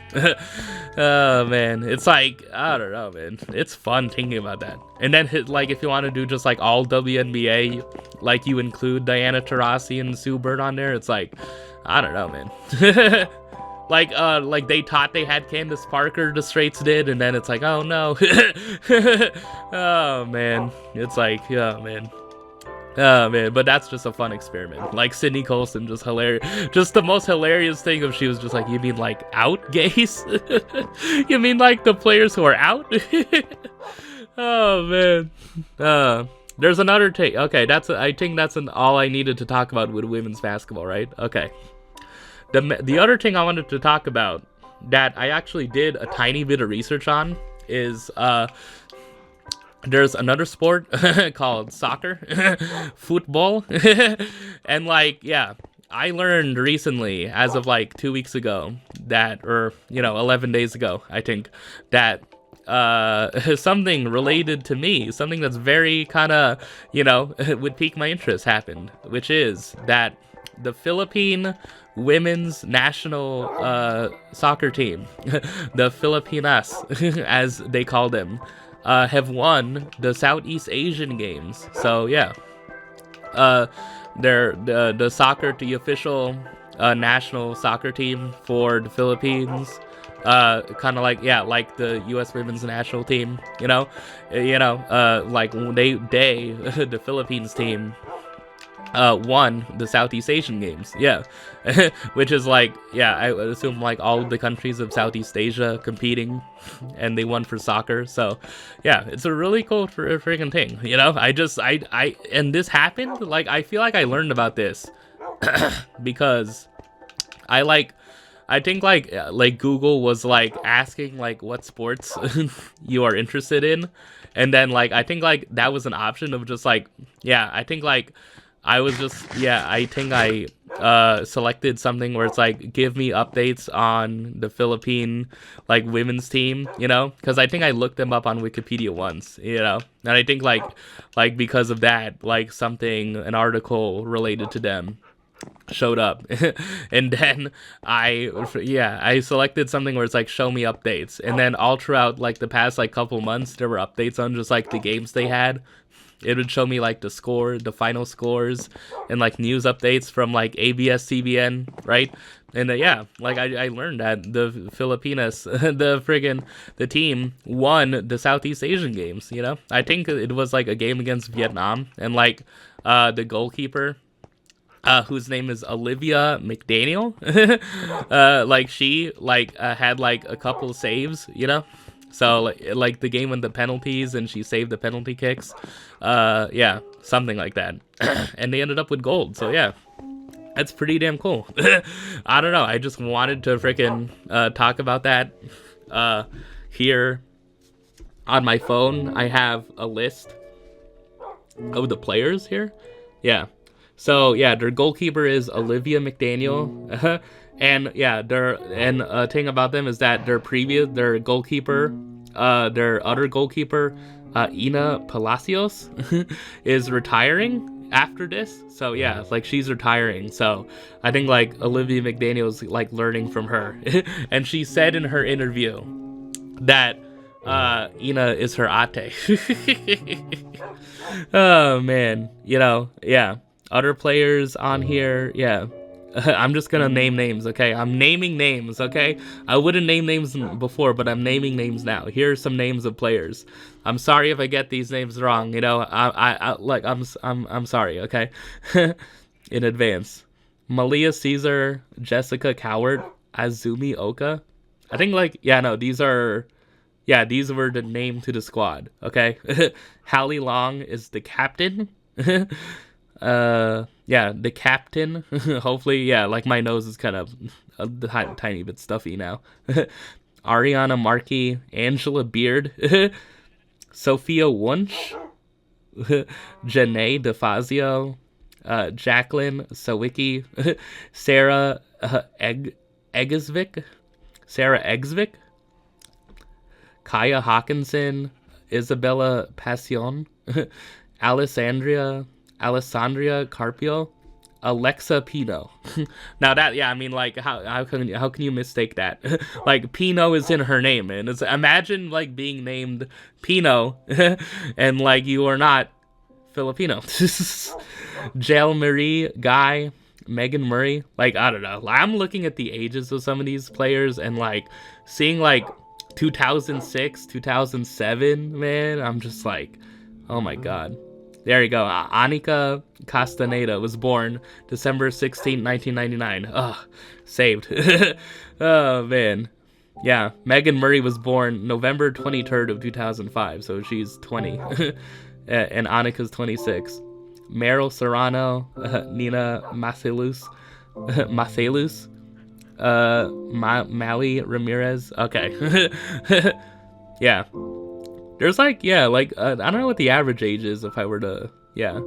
Yeah, there's only like a few players that are like 30 or older, right? Yeah. Over here, yeah, Hallie Long, Ina Palacios, and this other player, Jacqueline Sawicki, are like over the age of 30, but everyone else is under 30.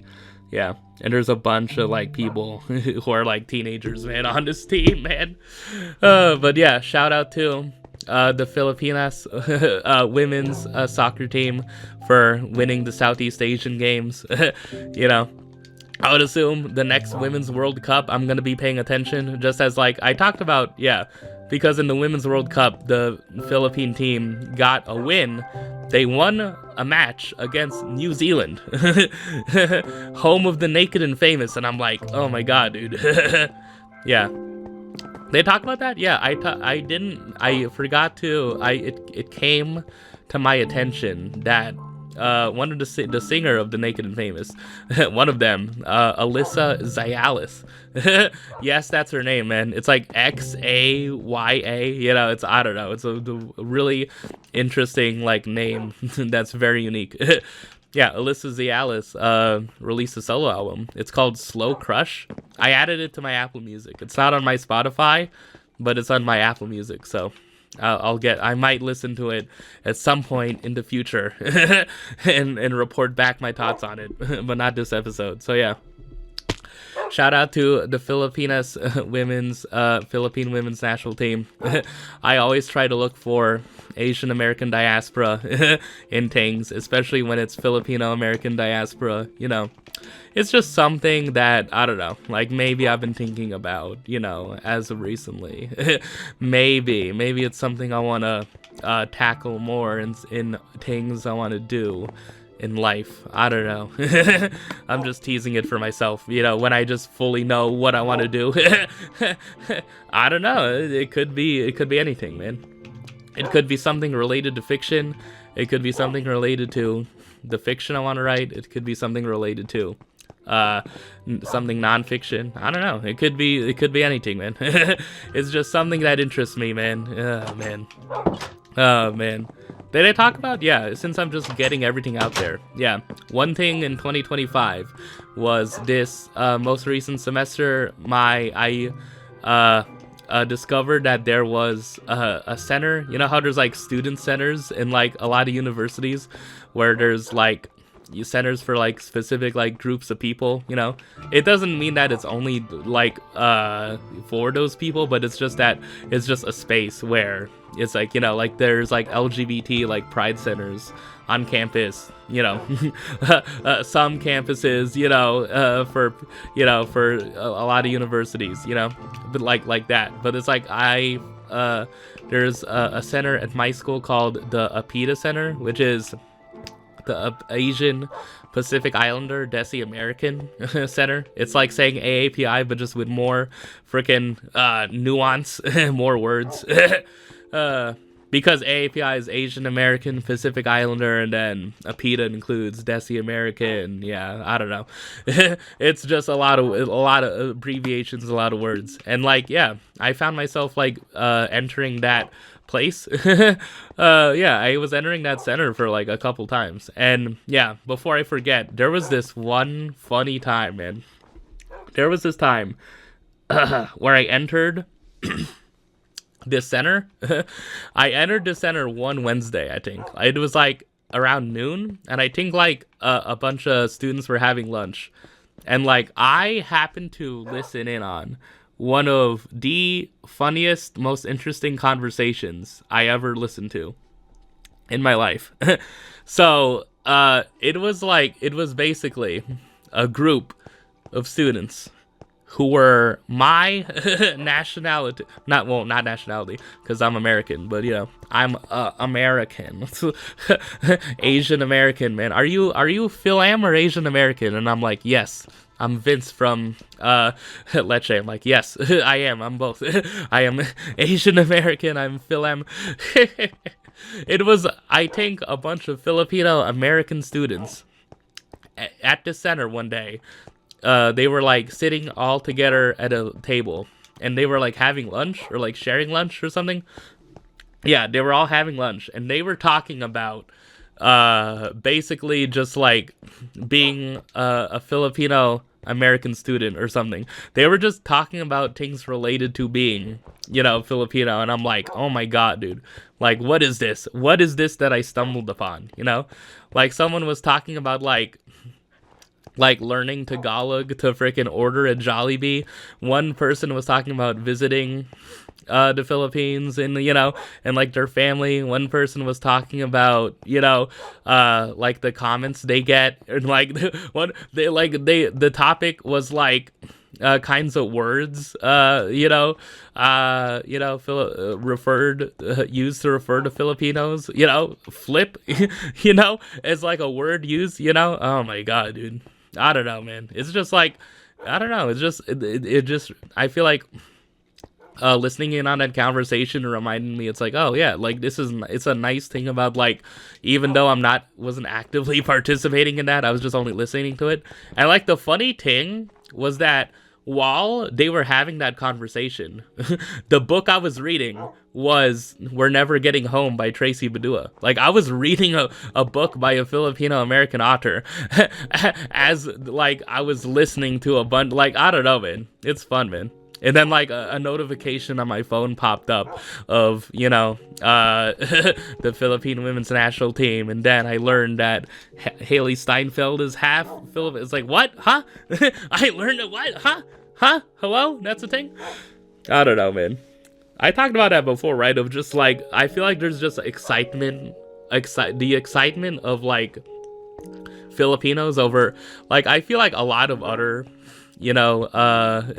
ethnicities, right? Like a lot of other ethnicities of just like the excitement people get of just like mentioning or like claiming, like, oh my god, did you know Bruno Mars? Did you know Haley Steinfeld? Did you know Vanessa Hudgens? Did you know, And like in The Gangster of Love, there's this like somewhat of like a running joke of like the main character being like, did you think like Jimi Hendrix was Filipino? Did you think, like, if you look up pictures of Jimi Hendrix, like, I don't know, I kind of like, maybe you can make an argument for it.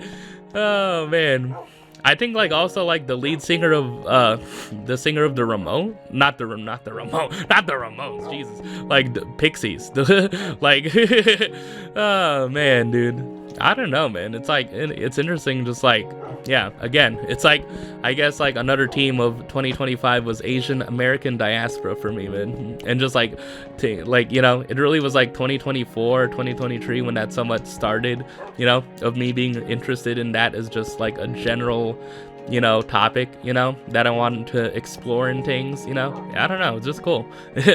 Just like listening in on that conversation, I do not think Seafood City was mentioned.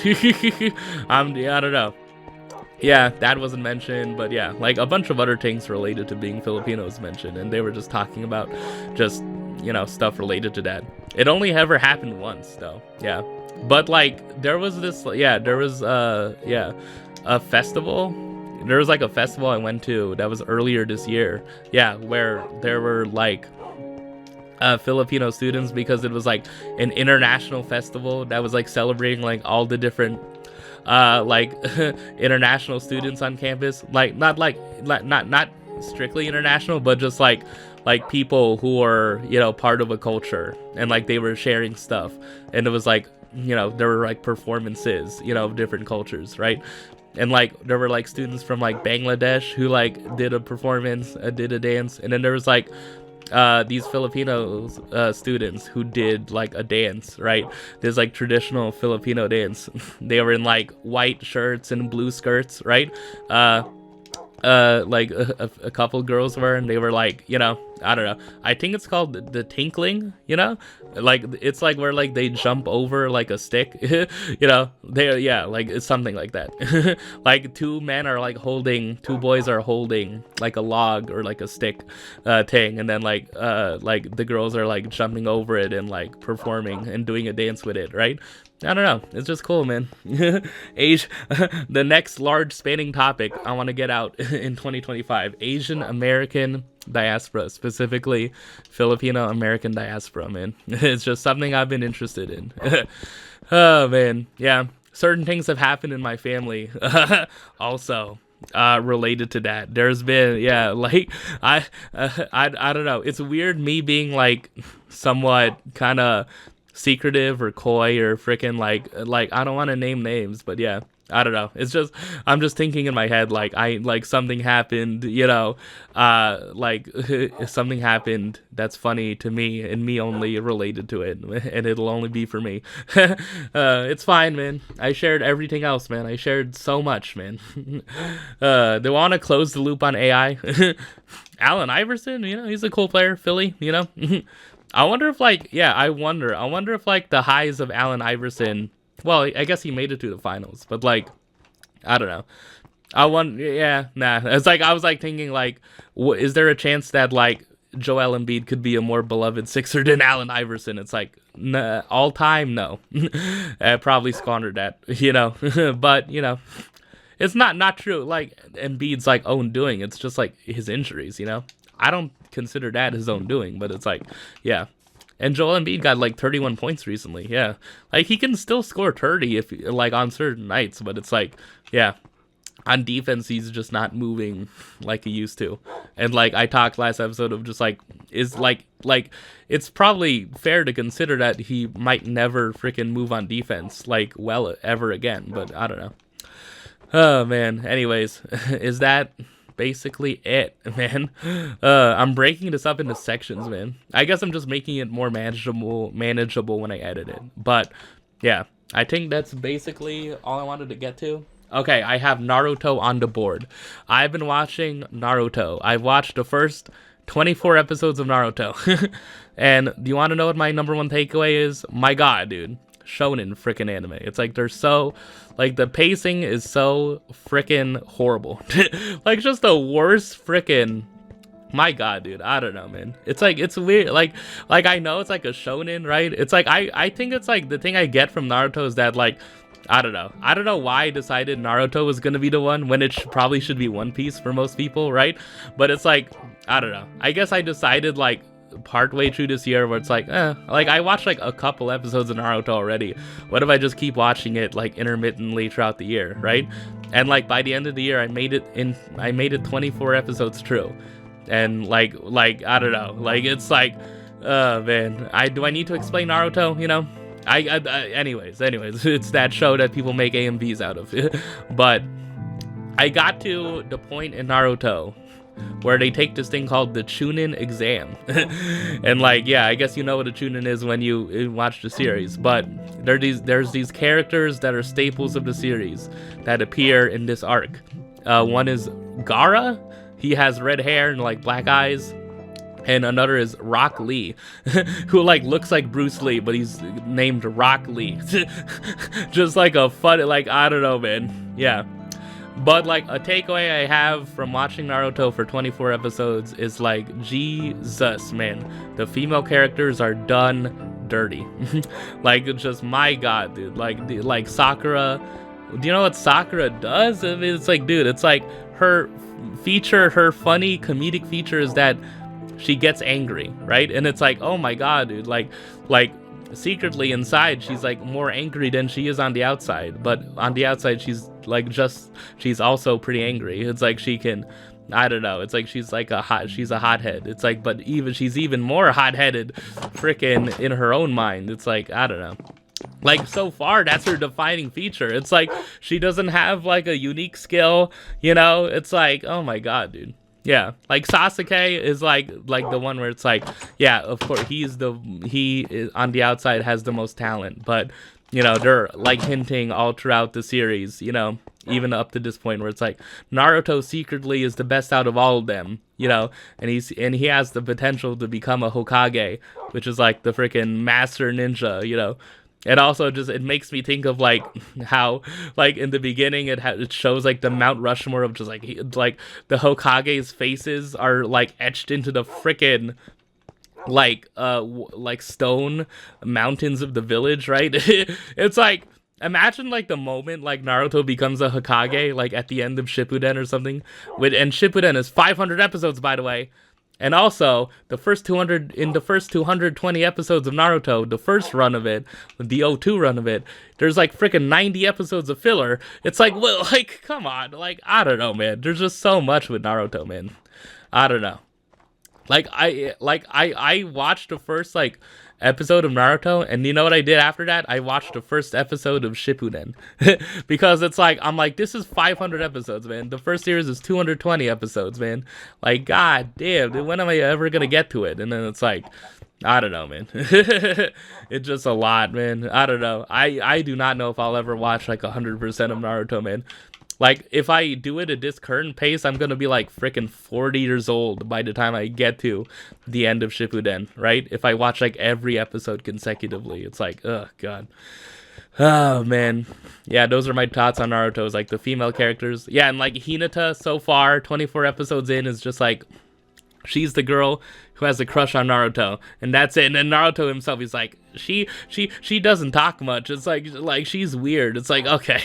It's like, dude, like, I understand it's only 24 episodes in, and like the pacing in Shonen series is like, it moves at like freaking like a millimeter freaking per episode, you know? Like, you think like a lot of stuff is gonna happen in an episode, and then it's like only just one tiny thing happens in an episode. It's like, oh my god, dude. Yeah, but it's like, yeah, compared to like stuff like Shiafaru, where it's like there's a steady progression with each episode, and it just makes you want to watch the next one, then the next one, and the next one. Even when like 15 episodes of Shiafaru, of like a season of Shiafaru, is just like one Karate tournament, and like, you know, even like the pacing of Gintama, like Gintama is just like paced infinitely better than freaking like any shonen, you know, like Naruto included. It's like, I don't know. Just like, I don't know, like every longer arc in Gintama is like, you know, at most like 6 to 7 episodes, and like they're like packing like so many jokes and humor into each one anyway, so it's like you don't necessarily care that it goes on for 6 episodes, you know? And like there's like some arcs where it's like a 2-parter, some arcs where it's like, you know, 3-4 episodes. I don't know, it's really cool. Gintama is the GOAT shonen, man. Yes, it kind of is, but yeah. I don't know. I guess I just wanted to get my thoughts on Naruto out. The very little I've watched. Yeah, I'm thinking like Hinata is freaking Naruto. Spoiler alert: Hinata is Naruto's future wife. Like, that is the wife, and that is the mother of freaking Naruto's children. And like, what has she been characterized with so far? It's just like, she just like looks away, and Naruto, she's like freaking this like shy vibe. Like, come on, man. Like, I like, come on. I don't know. That freaking arc when they're on the bridge for freaking 6 episodes, and like, oh my god, dude. Oh my god. Just, god. I don't know. It's just so slowly freaking paced, man. Like, that's my main takeaway now. It's just like, oh god. Okay. Anyways. Okay, I think I'm gonna take one more freaking break, man. Yeah. I'm on to the final section of this episode. It's gonna be over 2 hours. Yeah. Okay, the recording is only like 2:00 something, so that's good. It's not going to be 3 hours long, thank God, right? But I want this, you know, I don't know. Since it's like the last episode of the year, I just want to pack it with just like everything I can think of. Yeah. So, okay, this last section is going to be where my lists are going to be. So, I guess like, you know, you can have already skipped ahead. You could have already skipped ahead to that section. I'm going to label it when I upload the video. But yeah, anyways, next up, the final section of the video, hopefully, where I list off certain things of my favorites of the year. I wonder what they're going to be. So yeah, anyways, here is the final section of the last Let's Play of 2025. All right, I am closing out this year with the list segment, but maybe, I don't know, maybe I can somewhat bring the Twitter segment back. I've done the Twitter segment in these episodes, but it's just, yeah, this year's largely been in like tiny bits, man. I don't know. I just like, instead of doing a Twitter segment, I maybe just want to scroll through Twitter, and it's just like for like 2 minutes max, right? And just be like, is there one thing I might want to freaking bring up, you know? It's that's how I do it, man, instead of just like reading a bunch and like having to edit each one individually. But yeah, because I'm tired of doing that. Right now my For You feed is just freaking NFL stuff. YouTubers tried to convince you that this game is bad because they hate fun and whimsy, and it's referencing Cyberpunk 2077. What? Oh yeah, I'm playing Cyberpunk right now, man. I don't know, it's kind of fun. It's kind of fun, man. I'm getting to it like 5 years late. But yeah, you probably should have waited until Phantom Liberty came out and bought the bundle. Yeah. Oh yeah, true. I didn't talk about Phillip Rivers. Yeah. Phillip Rivers, man, if you did not know, was the quarterback for the San Diego Chargers for pretty much most of his career, except like 1 year. And like the last year of his career, 2020, he played for the Colts, right? The Indianapolis Colts.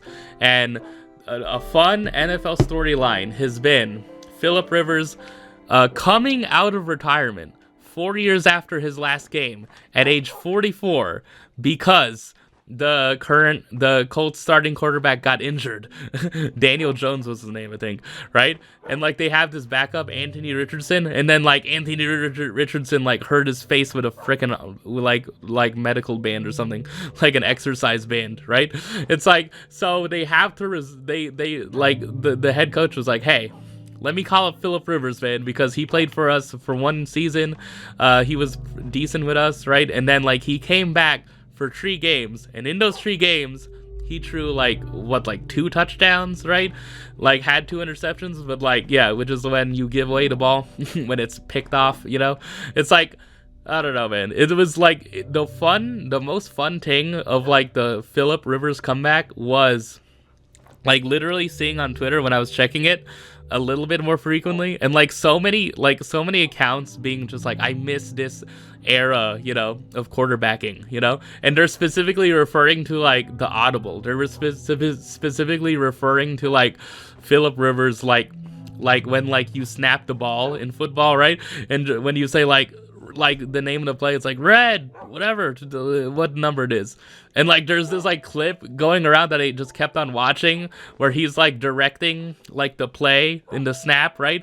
Or like what they're gonna run, and then he's like, we didn't sub. And it's just like people are just praising, like, man, dude, this is what quarterback, like this is a lost art in quarterbacking, man. Just like knowing like how to snap the ball, like knowing the snap count and knowing freaking where to position each player's, you know. It's like, dude, like yeah. Someone like tweeting like, inject this into my veins, man, like his freaking audible. And like I just kept on listening to it. I'm just like, damn, dude, that's a freaking quarterback, man. You listen to him and like you know that you're listening to a quarterback. You're listening to someone who is used to leading a freaking team of men on a field. Oh man, I don't know, man. That's leadership, man. But yeah, Phillip Rivers had to come back and he played 3 games. Yeah, he was the San Diego Chargers quarterback for a while. The mid 2000s was when the San Diego Chargers were like really good. They had LaDainian Tomlinson and Antonio Gates. I didn't watch them, but I had a jersey. I had a Chargers jersey as a kid because I wanted one because I saw like my brother have one, I think. Oh man, I'm just like, I want that for no reason other than that. I got upset for this really, that was the reason I got like upset as a kid, because it's a stupid reason. But yeah, shout out to Phillip Rivers, man. Oh, man. Anything else? Yeah, the Eagles can secure the 2nd seed in the NFC next week with a win against the Commanders and a Bears loss to the Lions. Oh, man. And I'm getting freaking Paige and AZ Twitter. Breeze BC updates. Literally at Breeze BC updates. Dude, like the roster was announced like a month ago. Don't everyone just love to see Paige coming? Oh, man. Oh man. Anything else? Oh man. What is going on, man? Yeah. Oh. Now the Chargers quarterback is Justin Herbert, man. Ugh. Yeah. I don't know. There's something about Justin Herbert that I'm just like, yeah, I don't know. It's just like he looks like a QB, but it's like there's something about him, man. I don't know. Oh man. Kawhi Leonard got 55 points, his career high in a game. The Clippers have won 10 games now. Over 30 books in a year is consumerist and anti-intellectual. Like what? Huh? What? Y'all never did the 100 book challenge as a kid? As a kid, mind you. This was over the summer break, so like 3 months. Yeah, but like, I feel like with these like reading challenges as a kid, you all pick like freaking the Bailey School Kids books and freaking chapter books, Magic Treehouse. But like, that's the thing. That's reading though, you know? Oh man, am I gonna find a freaking, literacy tweet here, man? Jesus, man. Oh god. Please let me not scroll down enough so I find like an account where it's like, oh god. Oh man, yeah. Also, yeah, like over 30 books is like, is buying over 30 books a year consumerist? If they all come from Barnes and Noble, yeah. If they are if they all are like brand new hardcovers with like the speckled edges and like I don't know. That's another thing like with books. Yeah, I promise I'm gonna get to the list segment. Okay, I promise. But like that's the thing with like books, right? Where it's like the new like speckled edges like covers. I don't know. Like I can't really get into those. Like it's like it looks cool, but that's just it, man. I don't know. Like I feel like. Did I talk about my theory of books? It's not really a theory, but like it's just a preference, right? Where it's like I prefer that when I look through someone's library, that 100% or like a majority of the books are not only from Barnes and Noble, Like I prefer like someone to have a book collection where a bunch of the books are secondhand, Like a bunch of the books are worn and like have annotations in them for either from previous owners or from you owning it for years, I don't know. It's like, yeah, like there's like I want freaking like to have a book collection where a bunch of the books are previously owned. Like I have a bunch of books. Yeah, I talked about it with the books I got this year. Like a bunch are ex-library copies, right? They still have the laminate on them, They still have like the tags of like this is a YA book, Yeah. And it's like sometimes I try to peel it off, but it's like, yeah, you can't really do that. But yeah, it's like I like to have a book collection where a bunch of them are from like oh, I got this from a little free library. Oh, I got this from a book sale. Oh, I got this from Goodwill. I got this from the bookstore at my local library. Like I don't know. Like I like it when it's like piecemealed together like that. I don't know. I guess it's like the thing is like I guess like in a similar context, like how would people feel where it's like someone has like a film collection, right? A collection of like movies, right? And it's like the only like, and it's just like a wall-to-wall shelf of freaking Criterion freaking boxes, right? It's like, I don't know. It's like, I feel like, yeah, like, is buying books consumerist? Yes. Is buying a lot of things, a large amount of a lot of things consumerist? Yes. Am I consumerist in a lot of ways? Yes. Guilty as charged. I am guilty as charged. I am consumerist about owning books. I apologize. I had to own Charlie Chan is Dead 1 and Charlie Chan is Dead 2. I had to own both freaking volumes of Growing Up Filipino, okay? I had to do that. Oh, man. Like, I have to own Dog Eaters and The Gangster Love and freaking Wild Meat and the Bully Burgers. I have to own those books, okay? Yeah. That's also another thing this year that I got, like, copies of books that are on my top 50, right? I think there's only, like, 2 books total on my top 50 favorite books that I shared throughout the year, right? And like, yeah, that also is a thing. I think like 2026 is going to be a year where maybe in an effort to continue the list segment, I like update my favorite books list, because my favorite books list is different now, than it was when I first revealed it. So yeah, I got Turtles All the Way Down, and that's an ex-library copy, right? Like I got like a copy of The Chaos of Standing Still this year, I think.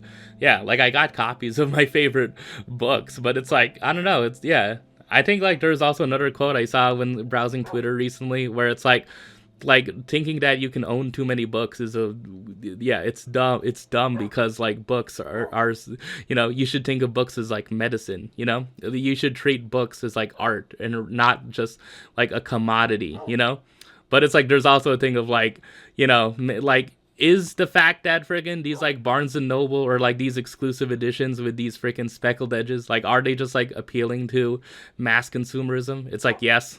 I don't have to freaking be holding the freaking microphone in my hands to tell you that, Okay, I don't have to do that.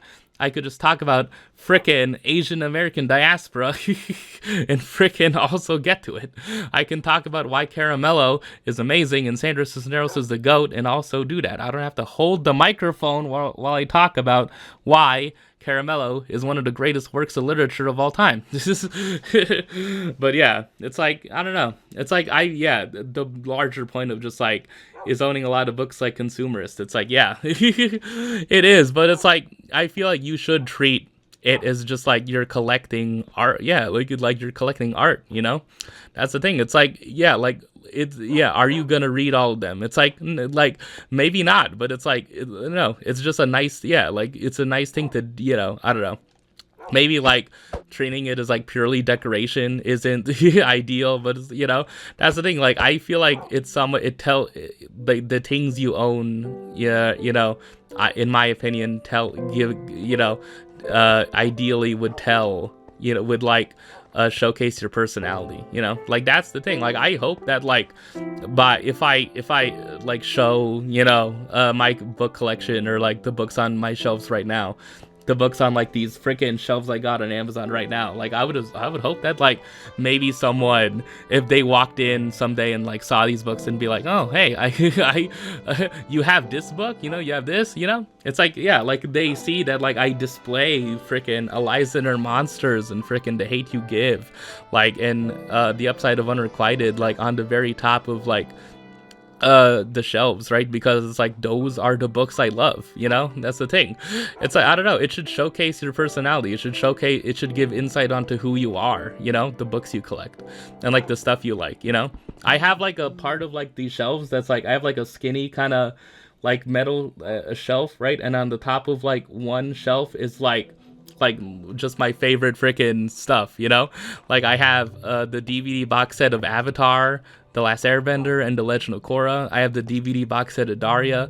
I have a copy of The House on Mango Street, and I have volumes of Nana, right? It's like, yeah, like, it's like, it should show off just like who you, like, it should, I prefer to have like the collections of things you own just like give insight into who you are, like someone, it could start a conversation of, oh, you're into that, yeah, that's the thing. It's like, I wear freaking, like this year especially, like I like bought like a couple shirts, I bought a couple Daria shirts, and then like I've gotten like a non-zero amount of people like while I'm walking around just like compliment me on my shirt, I'm just like, damn dude, I did not know that freaking people around my age or even younger just like Daria like that, there was someone who like stopped like their conversation with someone and just said like, I like your Daria shirt to me, and I'm just like, oh cool.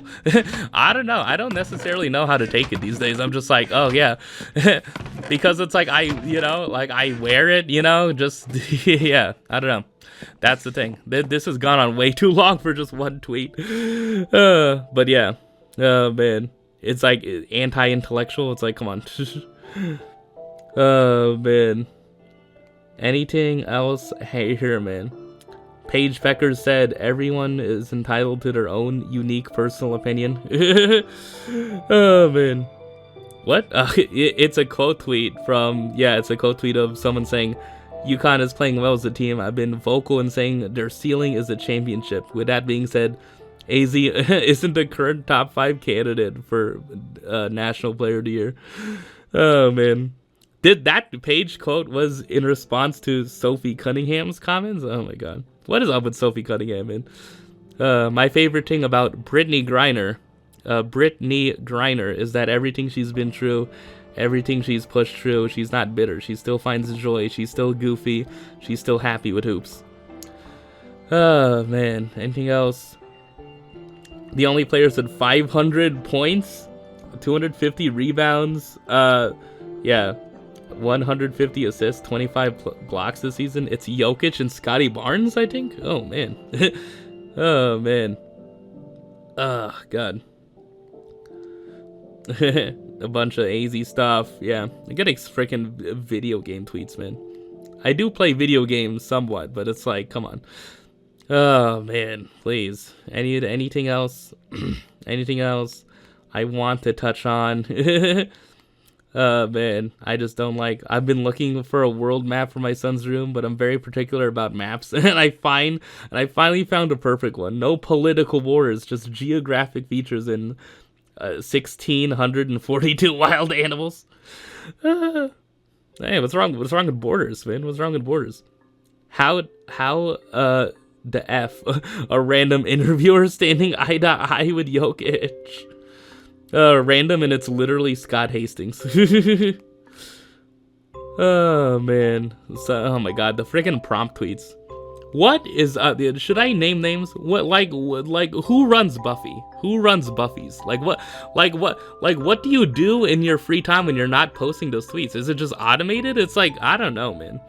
Kawhi Leonard tonight, 55 points, 11 rebounds, 5 steals, 3 blocks. Great.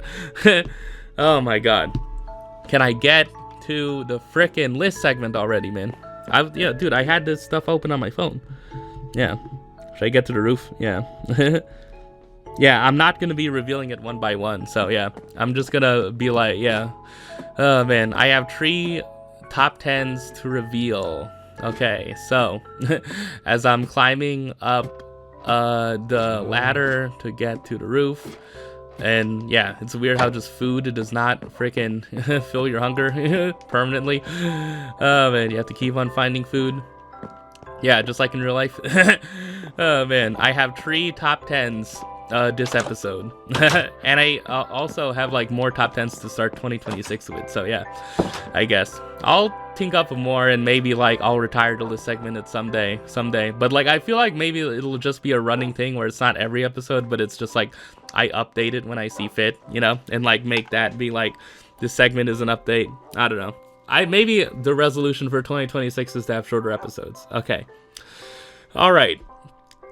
Now, what should I start with for my top lists, man? Okay, so I have 3 lists, okay? I think I should probably start with the bottom. Okay, so this first list is my favorite song discoveries of 2025.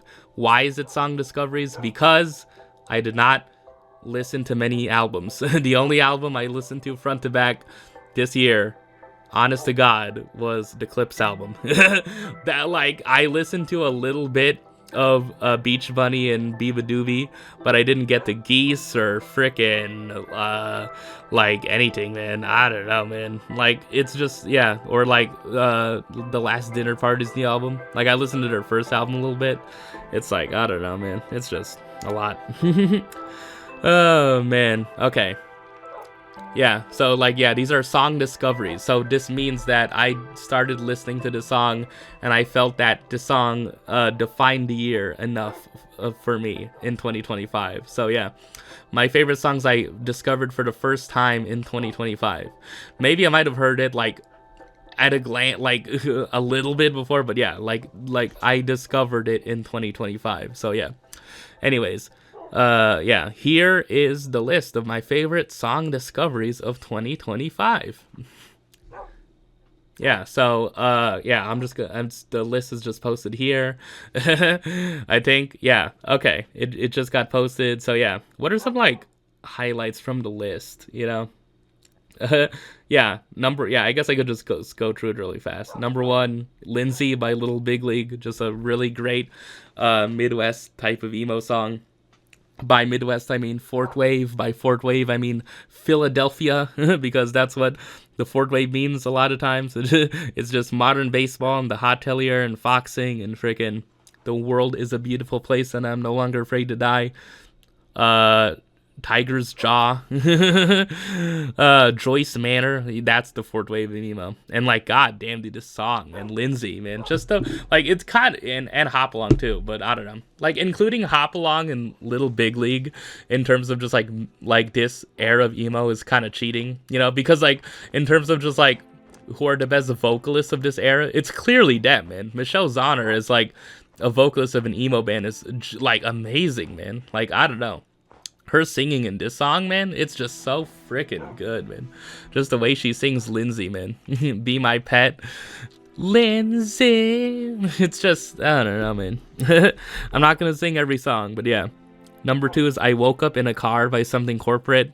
Just very freaking good, like you know, early 2000s pop punkish, you know, but just piano driven, man. I just love how, yeah, Something Corporate is the band that Andrew McMahon was in before he started Jack's Mannequin. So it's like, I don't know, it's just so freaking fun, man. About going on a road trip throughout places, Rockford, Illinois, and freaking San Diego.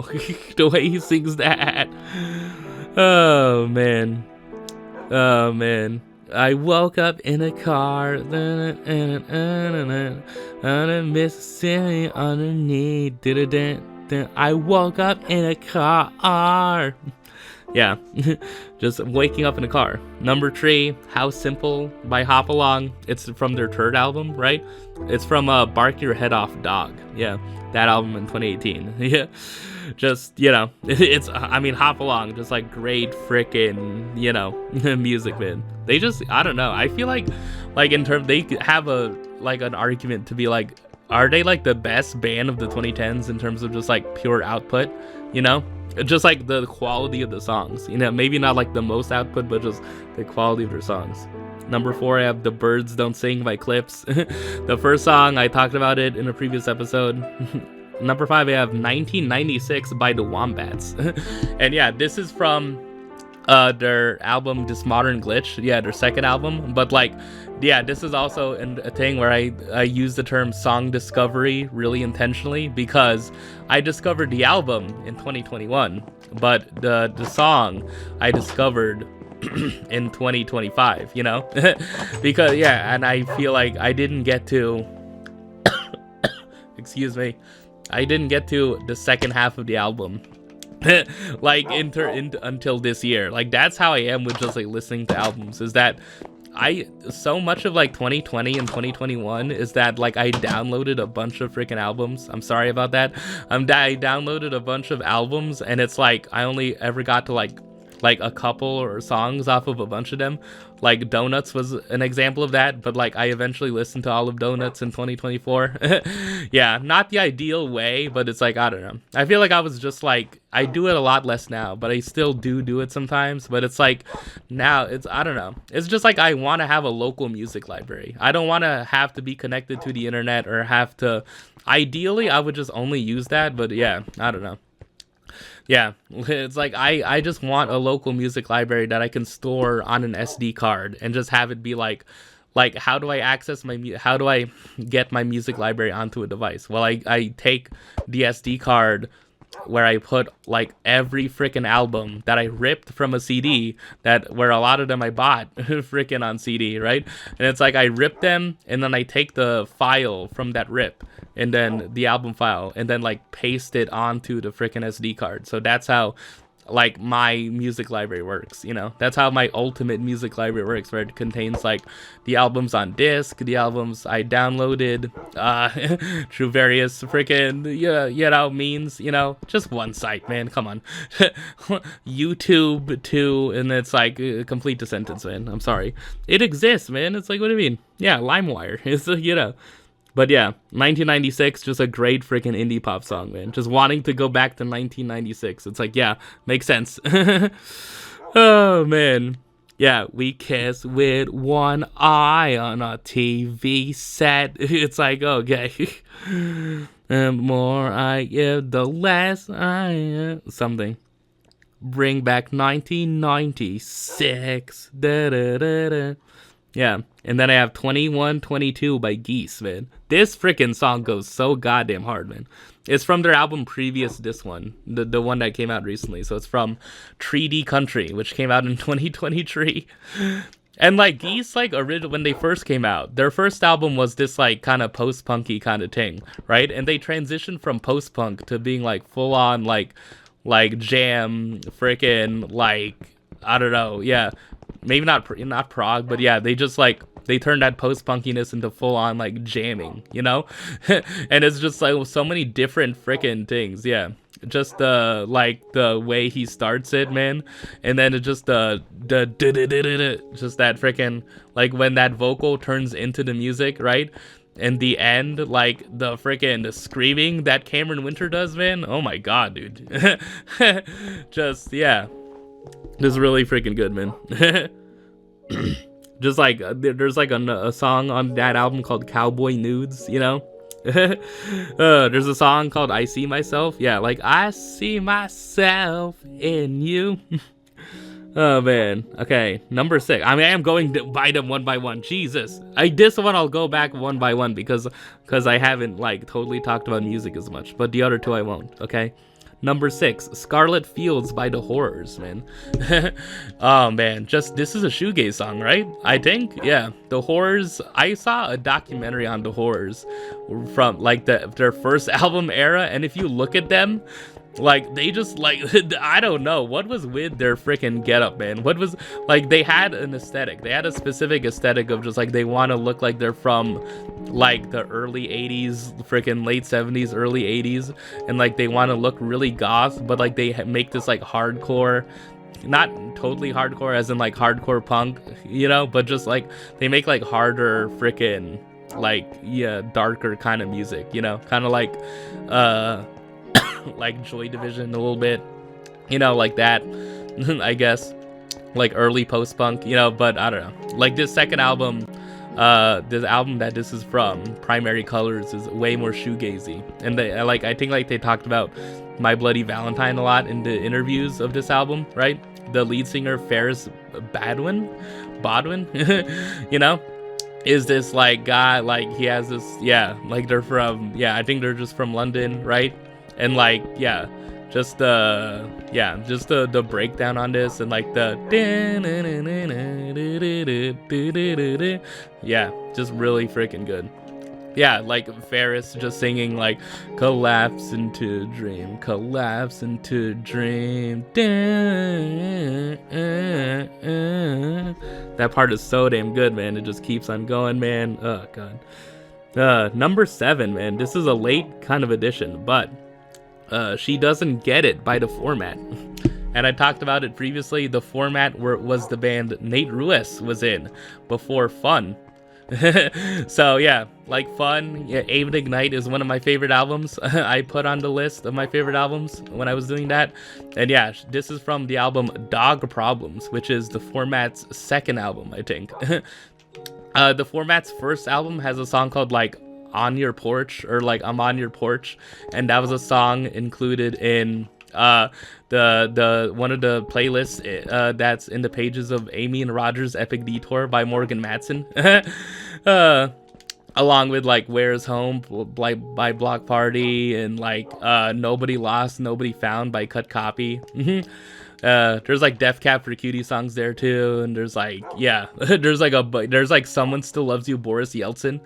It's like, dude, like how freaking indie, man. It's all Roger's stuff, man. Like Amy's stuff is all from musicals, but like Roger is like this freaking indie ass freaking guy who has my music taste. Oh man. But yeah, She Doesn't Get It, man. Yeah. It's about like, I love the part when it was like Nate Ruess is singing like we go to her room, she sings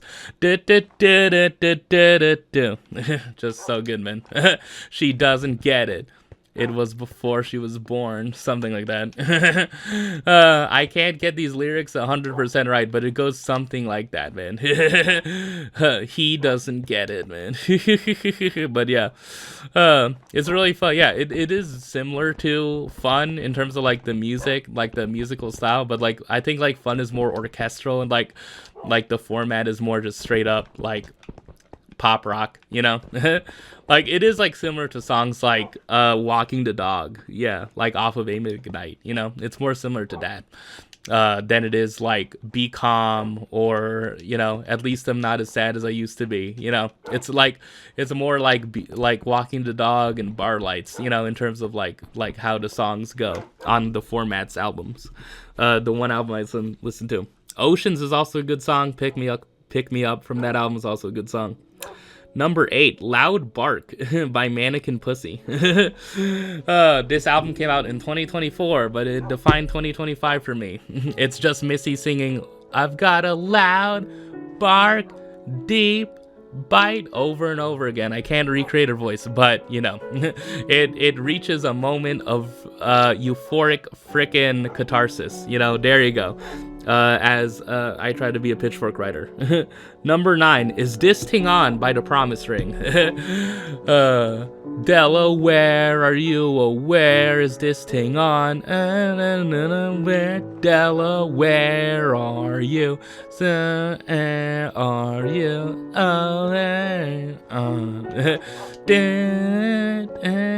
It's from 1997. It is a classic second wave, which means 90s Midwest emo song. The Promise Ring. I think you could just look up the review of the album it came from. So yeah, the album it came from is called Nothing Feels Good. And if you want more thoughts on The Promise Ring as a band, one of the most emo freaking band names of all time, The Promise Ring, man. Oh man, it's kind of, yeah, like the honorary title. It's like, what else could that be other than a freaking emo band? That's less so. That's less emo. That's more of like the Dashboard Confessional type, you know? Yeah. But like, yeah, this is, yeah, pretty good, like late, yeah, second wave emo song, like very punky. Like it kind of set the stage for like, you know, Clarity by Jimmy Eat World, like just 2 years later, you know?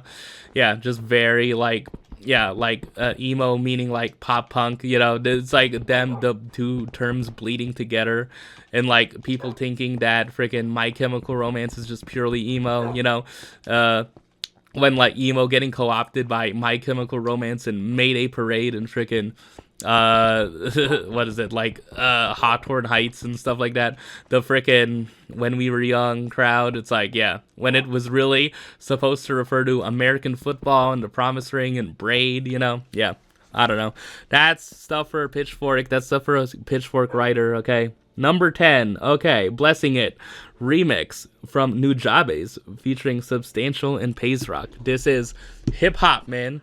Nujabes, I finally listened to the album Metaphorical Music this year. I knew about Modal Soul, and I downloaded Modal Soul and listened to it in 2020. There's some good songs off of there. Fetter, the first track is really good, and this is the first track off of Metaphorical Music. And like the piano in this, the jazziness of it. Yeah, Nujabes is a hip-hop producer.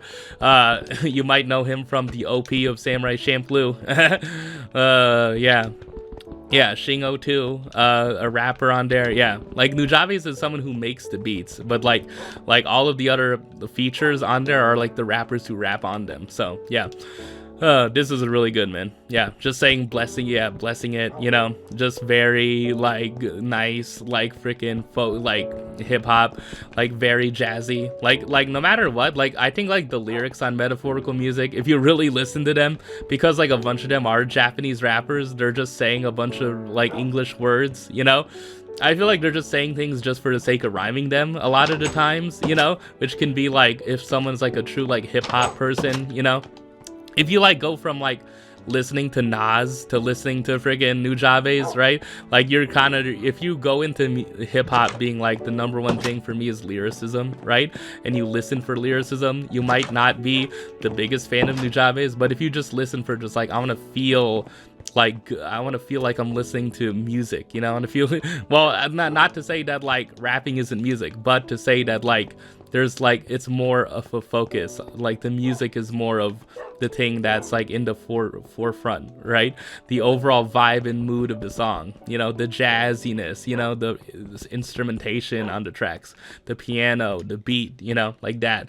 Like if you focus on that, then like I feel like you enjoy this a lot, you know. And like pretty much like all the songs I've listened to from the album so far just have that like nailed, right? Like every like element, like the way the songs are crafted production wise, they're just so good, man.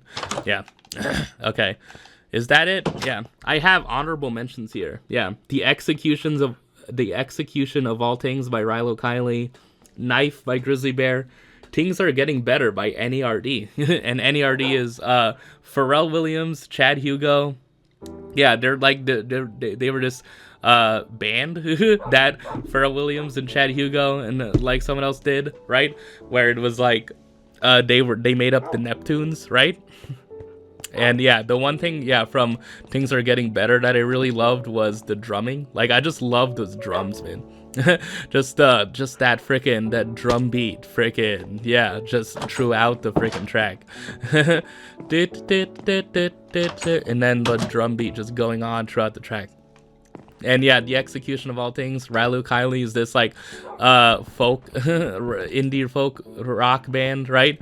On Saddle Creek, the same label as Bright Eyes and The Faint, and yeah, and like there's a funny line where Jenny Lewis, the lead singer, is like, "We'll move to Omaha and exploit the burgeoning the the indie music scene there." It's like, I don't know, it's funny. Oh man, the first song on the album, yeah, I think it's like, yeah, The Good That Won't Come Out. Yeah, that's also a really good song. Yeah. Oh man, what do I have to say about, yeah, Knife by Grizzly Bear? Yeah, it's from Yellow House, their first album as a band, the album that came before Vicotomist. Yeah, it's like really good, man.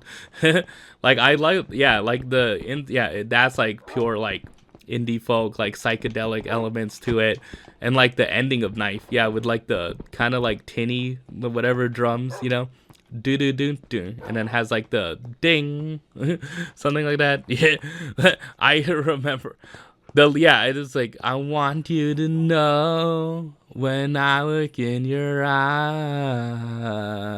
something like that. I promise. I said I wouldn't sing, but I'm singing it anyway. Oh man, I said this wouldn't be 3 hours, but is it gonna be 3 hours? Oh man. Rounding out my list of 2025, my favorite anime of 2025. Number 1 is Bang Dream Ave Musica, to no surprise. I talked about it at length. Imprison 12. What happens with Oika, one of the characters in the series, is just amazing. The different types of episodes, how it ties into My Go is just amazing. What happens to Mutsumi, what happens to Saki, just the storyline, the music, the feeling it gives you, it taking Bang Dream in a much darker, dramatic freaking direction, and just like the shock I was experiencing at episode 4 and the end of episode 1. Oh my god, dude, Jesus. Yeah, number 3 on my list here. Yeah, this is my favorite anime of 2025. I guess I'm just posting it right now. Yeah, Uma Musume Cinderella Gray, man. Oh my god, dude. Yes, I don't need to sing the praises of Uma Musume even more. It's an amazing sports freaking anime that just so happens to include girls who are horses, who race like horses, like they're not horse girls, they just race like horses. Like, I mean, they have like ears like horses, but it's like they just it's really like track and field, but it's like they're like technically like horses, I guess, but they don't say horse in the show, they say Uma, yeah, they say Uma Musume.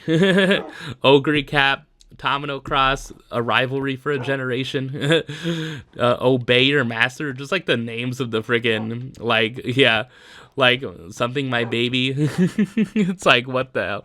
What the names of these friggin' horses, man.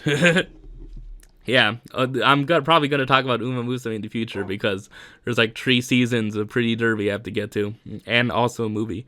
Number 2 on my list, yeah, the best the best anime that didn't come out from this year that I watched, A Place Further in the Universe. I talked about it at length in a previous episode. Blue Box. Yeah, see you tomorrow at the food court, man. Oh my god, dude. Should I talk about that more? It's 2 girls who are best friends talking shit at the food court, man. Like, yeah, also, fun fact, that was written by Juki Hanada, right? And I think who also wrote the series, who also wrote A Place Further in the Universe, and who also wrote Girls Band Cry. So it's like, yeah, like, I feel like he's just amazing at just writing dialogue, He's just amazing at writing these types of shows, man. 2 girls who are best friends, they talk shit at the food court, literally KFC is there. It's hilarious. The Melancholy of Haruhi Suzumiya is on here. Chainsaw Man is on here. I didn't talk about Chainsaw Man that much, but yeah. I'm sure I can talk about it later, but yeah, like it's on my expanded anime list. It's like it's a fun freaking visceral series, man. The OP has like a funny like freaking frame that I keep on thinking about, where it's like someone is like on all fours, like spinning on a table. It's like, I don't even know. It's like they're on all fours and they're maneuvering like on top of a table. It's like, oh man. I have my Dress Up Darling season 2 here. Surprisingly, the surprising thing I have here is a couple of cuckoos, man. I wish I could talk about this at length, but in short, it's like a harem series, but it's like a very tame harem in terms of like there's no like true raunchiness to it. Okay, so yeah, that's a plus if you want to watch an anime rom-com harem series but don't want freaking fan service or any of the stuff like that. There's basically none of it. Okay, I promise. I promise you there's basically none of it. But like, I don't know, I feel like it's just like it's like the perfect 7 out of 10 anime, you know? But like true watching it, like, because I watched the first season of it, which was like 24 episodes, and it came out in 2022, and the second season of it came out in this year, right, in the summer, right? And I don't know, man, there's just something about it that just like I enjoy watching it, man. I just had to put it on the list. It was one of the 10 best shows I watched this year from a pure enjoyment perspective, you know? It's a nice like harem that's like, it's not amazing, but it's also, you know, like the best, like I keep on thinking of it as like it's the best decent show of all time, you know. I have Rock as a Lady's Modesty here. Yeah, I think I talked about it. It's about an all-girls school. Like this fancy all-girls school, and the students in it, some of the students in it start a band. Oh man, it's about like trying to be modest while also rocking out, and I'm freaking starving to death, man. Dude, how am I starving to death here? Dude, I don't know, how am I just running? I might just like shift this freaking to peaceful. I'm just like, I'm tired of freaking starving it. I don't want to have to look for food all the damn time, man. Oh man, I thought this would be under 3 hours, but maybe it's gonna push it a little bit. Oh god. I haven't even gotten to my favorite books. I mean, I've basically talked about them at length, man. Yeah.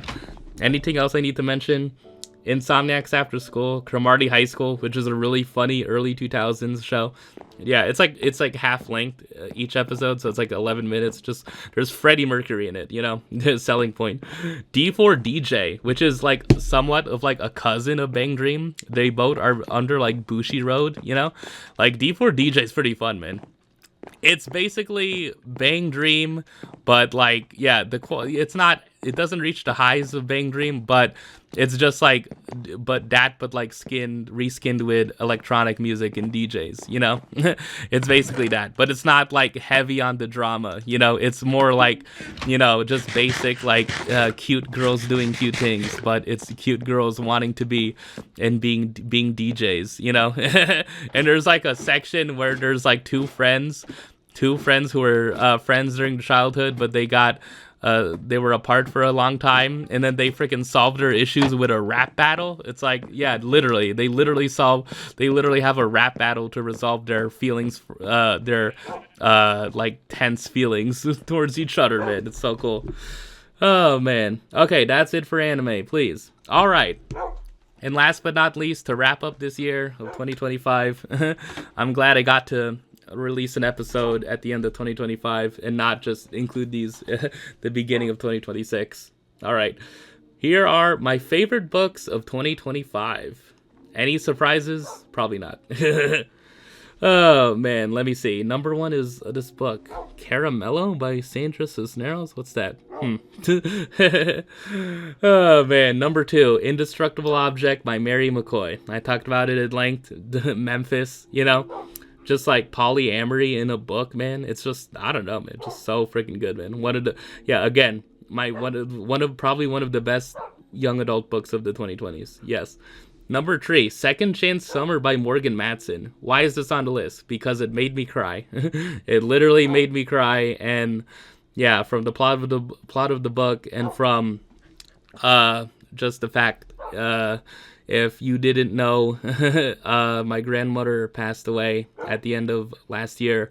and I read this January and finished it like February 1st of 2025. Yeah, something, I don't know. it did something to me, okay? Number 4, The Lesbiana's Guide to Catholic School by Sonora Reyes. Yeah, I talked about that at length. I talked about the subplot with Bo that I really enjoy. Number 5, I really shortchanged this, man. Everything Leads to You by Nina LaCour, man. I really should dedicate like another 20 minutes to talk about this, you know? Because it probably should get like as much time as I talked about Indestructible Object, you know?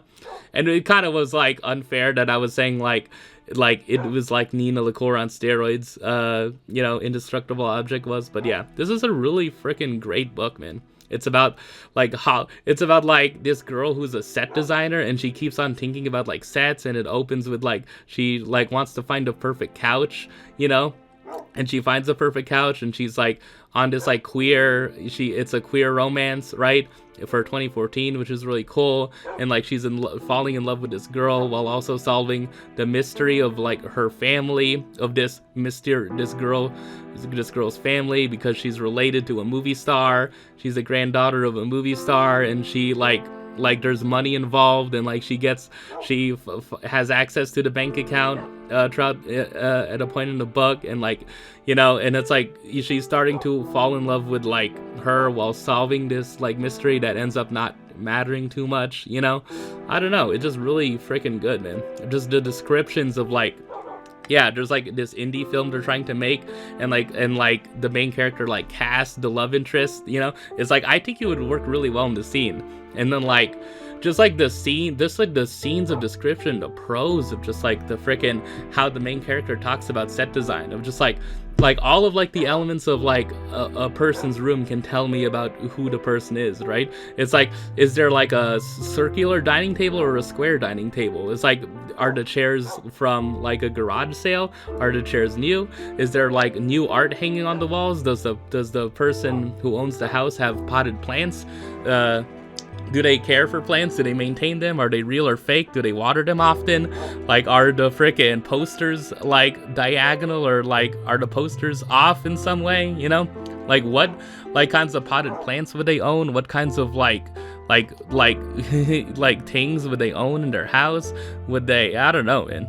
Like there's this like indie movie, like they're trying to find locations, like, so they're trying to find a grocery store that fits the vibe of it, man. I don't know, man. It's just so well detailed, man. Like I talked about Nina LaCour when I talked about The End of Love, a short story by her, right? And it's like, it's just the way that Nina LaCour just has these details. Like I talked about the way that like the sticky notes on the furniture in that short story were used, and like it was just like, it wasn't told straight up, but it was like telling you that like her parents were getting divorced, right? It's like, I don't know, it's just so, I'm very sorry that I shortchanged this book and I'm only talking about it now at the end of the year. But yeah, Everything Leads to You is such a great book, man. It like, I don't think I might like it just as much as The Disenchantments, which is on my list. But yeah, I don't know, I love, yeah, like the descriptions. I love like the descriptions of like LA, right? And just like she's talking about like there's this taco shop, and we're driving through the streets of LA, and I'm reminded that this is the greatest city in the world. And like there's such a good scene where like the main character is like talking with a black guy, right? And then the black guy's like, I didn't know you were freaking black. And then she's like, I'm a quarter, right? And then freaking like the main character's like mother, right, is like a professor who teaches African American studies, or like African American history, right? And then like they have this amazingly freaking amazing conversation where like the black character gets so real with her, of just like calling out her privilege and like her family's privilege. And like him being like I come from this neighborhood where there's like check cashing places, and it's all just check cashing and liquor store and like bail bonds, you know. I come from this place. Like, you only know this place from an academic perspective, man. And so you don't know what it's like to live through this, man. It's like, I don't know. It's just so freaking, Yeah, there's just so many things. It's just like indestructible object. I could go for like a whole hour on just the things that I love from it. But yeah, hopefully this is enough, man. Yeah, I'm sorry, Nina LaCour. I'm sorry everything leads to you for like shortchanging you. Other books. I have The Bluest Eye by Toni Morrison. Yeah, like I talked about it before. Just like what it's the message of it, of like race and like beauty and like how it deals with that through a child's perspective is great. I talked about Leche. I talked about Slaughterhouse 5, Shark Teeth. I talked about We're Never Getting Home. Yeah, okay, yeah, there you go. My honorable mentions on this. I have The Sisterhood of the Traveling Pants. If You Lived Here, You'd Be Home by Now, which should also probably get like a section of its own time. But yeah, it's this book by Sandra Singh Low. It came out in the 90s, but it isn't explicitly about like Asian characters, but it's Asian American characters, but it's this really funny satirical book of like this couple where it's like this not so young couple where it's like the guy and the girl are in their 30s, right? They're like 30 years old. It's the early 90s, and it's like taking shots at frickin' like like neoliberalism basically, and frickin' just how a lot of frickin' just the 90s was, and just like there's this really funny section where it's like the woman is leading like this like kind of team building exercise where like she's trying to educate people on like here's how these different ethnic groups get discriminated against, or like these different classes of people get discriminated against, and like the confusion in this high school gym of just like all the different groups, and like, wait, I'm marginalized in this way but not in this way, so where do I go here? It's like this is how I'm marginalized, yeah. And it's about like this couple wanting to like live a high life in LA, right? And they eventually get like an apartment in the middle of friggin' downtown LA, right? And I didn't know that If You Lived Here, You'd Be Home by Now is just a phrase that like is supposed to attract like tourists or something. It's supposed to be like if you live, it's supposed to attract living people to live in a certain place, Yeah, and it's like like the way that like LA culture is like satirized, right? Like especially in like the early 90s, right? And like them living in downtown LA in this like high-rise apartment, and them just trying to freaking blend in with like these like rich like social elites, but they're obviously not a part of them, right? And then they end up right back where they started, just broke, right? They just want it, and then they're just like, all we have is each other. Oh man. Okay, there you go. Yeah, and then I have The Seven Torments of Amy and Craig on here. Yeah, this is about, I didn't get to do my take. Yeah, this also deserved like a little bit of like mention. Yeah, it also takes place in like the early 90s. Yeah, but it's just really fun story where it's about this teenager Craig and his girlfriend Amy, and then the story of how like they got together and then they had 7 breakups, and like Amy kept on breaking up with him, and like it just was torturous each time, and they just had like this very tumultuous up and down like relationship, and like you learn that it's because of like stuff that's kind of that's not directly related to Amy, right? Right. And like the one thing I want to mention from this book in particular is that there's this really sweet letter that Amy writes at the end, like explaining just like the like after like the final breakup of like just the finality of their relationship, their high school fling, right? Their high school romance, it takes place in like Wisconsin too, right? Yeah. It opens with them in a car, they're making out and they're friggin' listening to Everybody Hurts, right? And then that's like when she broke up with him like the 5th time or something.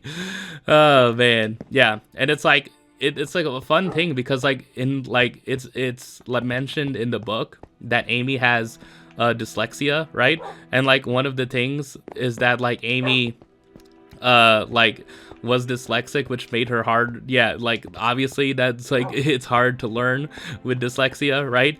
And like the fun thing is that like it showed like her like spelling mistakes, right? It showed spelling mistakes in the letter, right? And that was intentional. Like it's like she was writing openly and honestly, you know, she wasn't, you know. And it's like I think a theme with the book is that like Amy was just like trying to like be someone that be like this. She managed to work herself into being this popular girl, even though like she was freaking this, even though she was dyslexic, even though freaking, you know, it wasn't, you know, she wasn't seen that way in elementary school or middle school. I don't know. It's like really like cool how like the final letter in that she sends to Craig in that book like has these spelling mistakes, and it's just a way of her being like being open and vulnerable, you know. Yeah, it's really nice, you know. Oh man, it's just god. That's basically it, man. It is 3 hours, man. Oh my god. Hopefully it is just under or just a little bit over, but yeah, this could be the longest freaking Let's Play ever upload. Hopefully, yeah, it will be, but yeah, hopefully the breaks I took is gonna cut it down. Oh man, that is basically it. That is basically 2025 wrapped up. Do I need to say 6-7? No. Do I need to talk about someone in particular, something that happened related to someone in particular, whatever it may be? No. I don't need to, man. It's fine. It's 2025. I'm good, man. It's good. Thanks so much for the people who've watched these, who've just like watched like a minute of these and clicked off. I don't know, man. I don't know why I would watch these either, man. It's just something I do, man. It's somewhat therapeutic, man. It's somewhat therapeutic, me doing this. I really enjoy doing this, even if I like am doing this sick, you know. Last episode my throat was freaking really sore afterwards, man. Oh man, it's just like I don't know, I just keep on doing it, and I just enjoy doing this Let's Play series, man. I don't know how long I'm gonna do it, but yeah, I've done it for 5 years up to this point, so why not just continue this throughout the decade, man? I'm not going to be doing that much else, man. It's only like 2 to 3 hours of my day, you know, every 2 weeks, you know, at the rate I'm posting them. So yeah, thanks so much for watching. That was 2025. Hopefully everyone had a good year, and if you didn't, you know, 2026 is gonna be better. I'm hoping that for everyone, man. Yeah, 2024 was not good for me, and 2025 was better than 2024. So yeah, man, thank you so much for sticking with this. If anyone has watched or listened to or put it in the background all the way through, how the hell did you do that, man? What were you doing? I advise you to stop right now, and I'm gonna stop right now. So thank you so much for watching. This has been the last episode of 2025, and I will see everyone in the next episode.